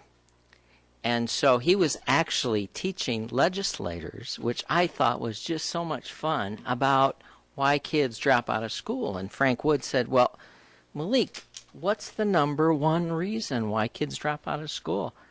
And he said, it's all about relationships. It's about building relationships with each other in school. I could have gone up and given him a hug because I think that's so true. If all of us would build stronger relationships, we, I'm convinced, would see improved academics in our schools. So I want to thank Rich. Rachel Mullins was along with us, who did a lot of the photography, and the teachers, again, thanks to them for coming along with us and giving their students support. And like I said, it just gets better every year. And I know the teachers have done a lot of extra work to prepare these students. So, thank you. Director Sherwood. Yeah, a couple of things. First of all, thanks you guys. It really is a terrific thing. It was very cool, and every year it is. A couple of things. Listening to the open forum tonight, and I've been listening to this now for a number of weeks about the lesson plan issue. I have a real concern that at times we don't honor the professionalism of our staff as a whole. That when we have inconsistent requirements across the district, when we have some principals require one thing and others require another, one that takes a whole lot more time to do and one that does not, those inequalities come back to bite us. One of the things about turnaround districts that really get it on top of things is they improve the leadership of teachers. They take that professionalism and put those folks in leadership positions and help them with decisions. So I applaud Art on his establishing a committee to discuss this thing, because it really is with teacher leadership that you resolve these kinds of things. We start to impose things, and I'm in favor of some non-negotiables, no doubt about that. But when we got a teacher, and I know a whole lot of those folks that stood up there tonight, we got a teacher that's a darn good teacher. I don't know why we try to fix something that isn't broken. And so I'm more concerned about, and I've said this a number of times, how we get some of the deadwood out of this district. I still don't see that we're doing that. Some of that hopefully is through retirements and so forth, but that's something we should be focusing on. The other thing, I'm going to encourage the few that are left here, and I say this to everybody that talks about these budget issues, don't come to us. I mean, you can come to us about your concerns and all that, but this is a Des Moines issue. These guys are still sitting on their pockets in Des Moines. They're playing games. Call Des Moines. That's it. Rabble-rouse with Des Moines. Tell them this district needs some money, and we need some money. We don't need another zero allowable growth. We need 4%, and we need them to stop playing games and holding it hostage to changes, most of which I agree with, by the way. But the public, the citizens of this community, need to express their concerns with Des Moines. If you want to keep block schedules in the high schools, talk to Des Moines. We want to keep them there too, but maybe there come a point we can't keep them there because we don't have the money to do it. So people have to get organized and express themselves the same way that Rich was trying to teach these kids to do it in Des Moines. The adults in this community need to stand up and demand some money from that place. They've got the dough this year. We need to be seeing some of it. Any additional board reports or requests? I've got a couple things. First, we have a new education reporter working for the Quad City Times, Tara Becker, over here.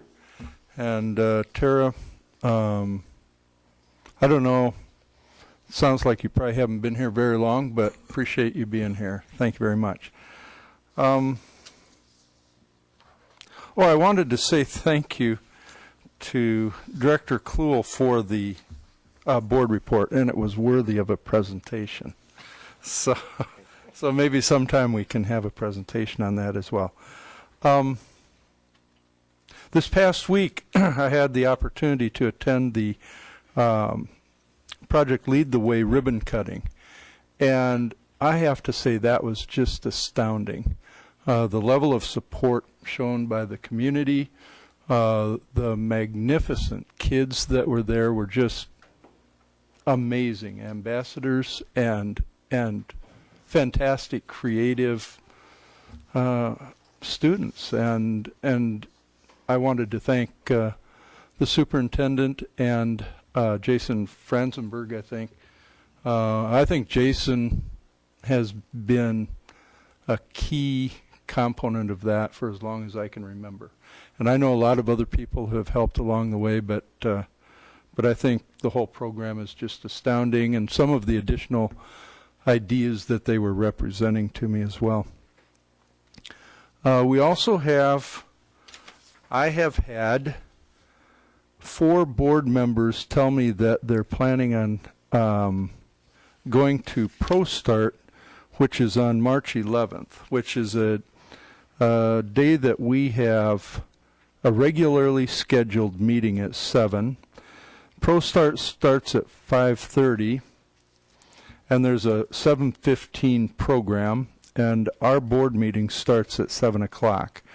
There have been requests that the meeting be postponed. In March, we normally would have an extra Monday available, which would have been the 18th, but we scheduled a diversity training, and that's set up with Dr. Adams, I think, if I remember the name correctly. And I think that's a 4-hour session? 2 hour. Earlier, when I understood there to only be 3 board members that were going to be absent, I wasn't as concerned as we would have a quorum. Now that there will be 4 absent and all of them asking to change the date, and I know I can't ask for a vote, but I would ask real quickly if anybody had any additional thoughts. Otherwise, I'll make a decision on this later. Okay, if there are no thoughts, then I'll take it into my own hands. That's the end of our reports. Is there a motion to adjourn? All those in favor say aye.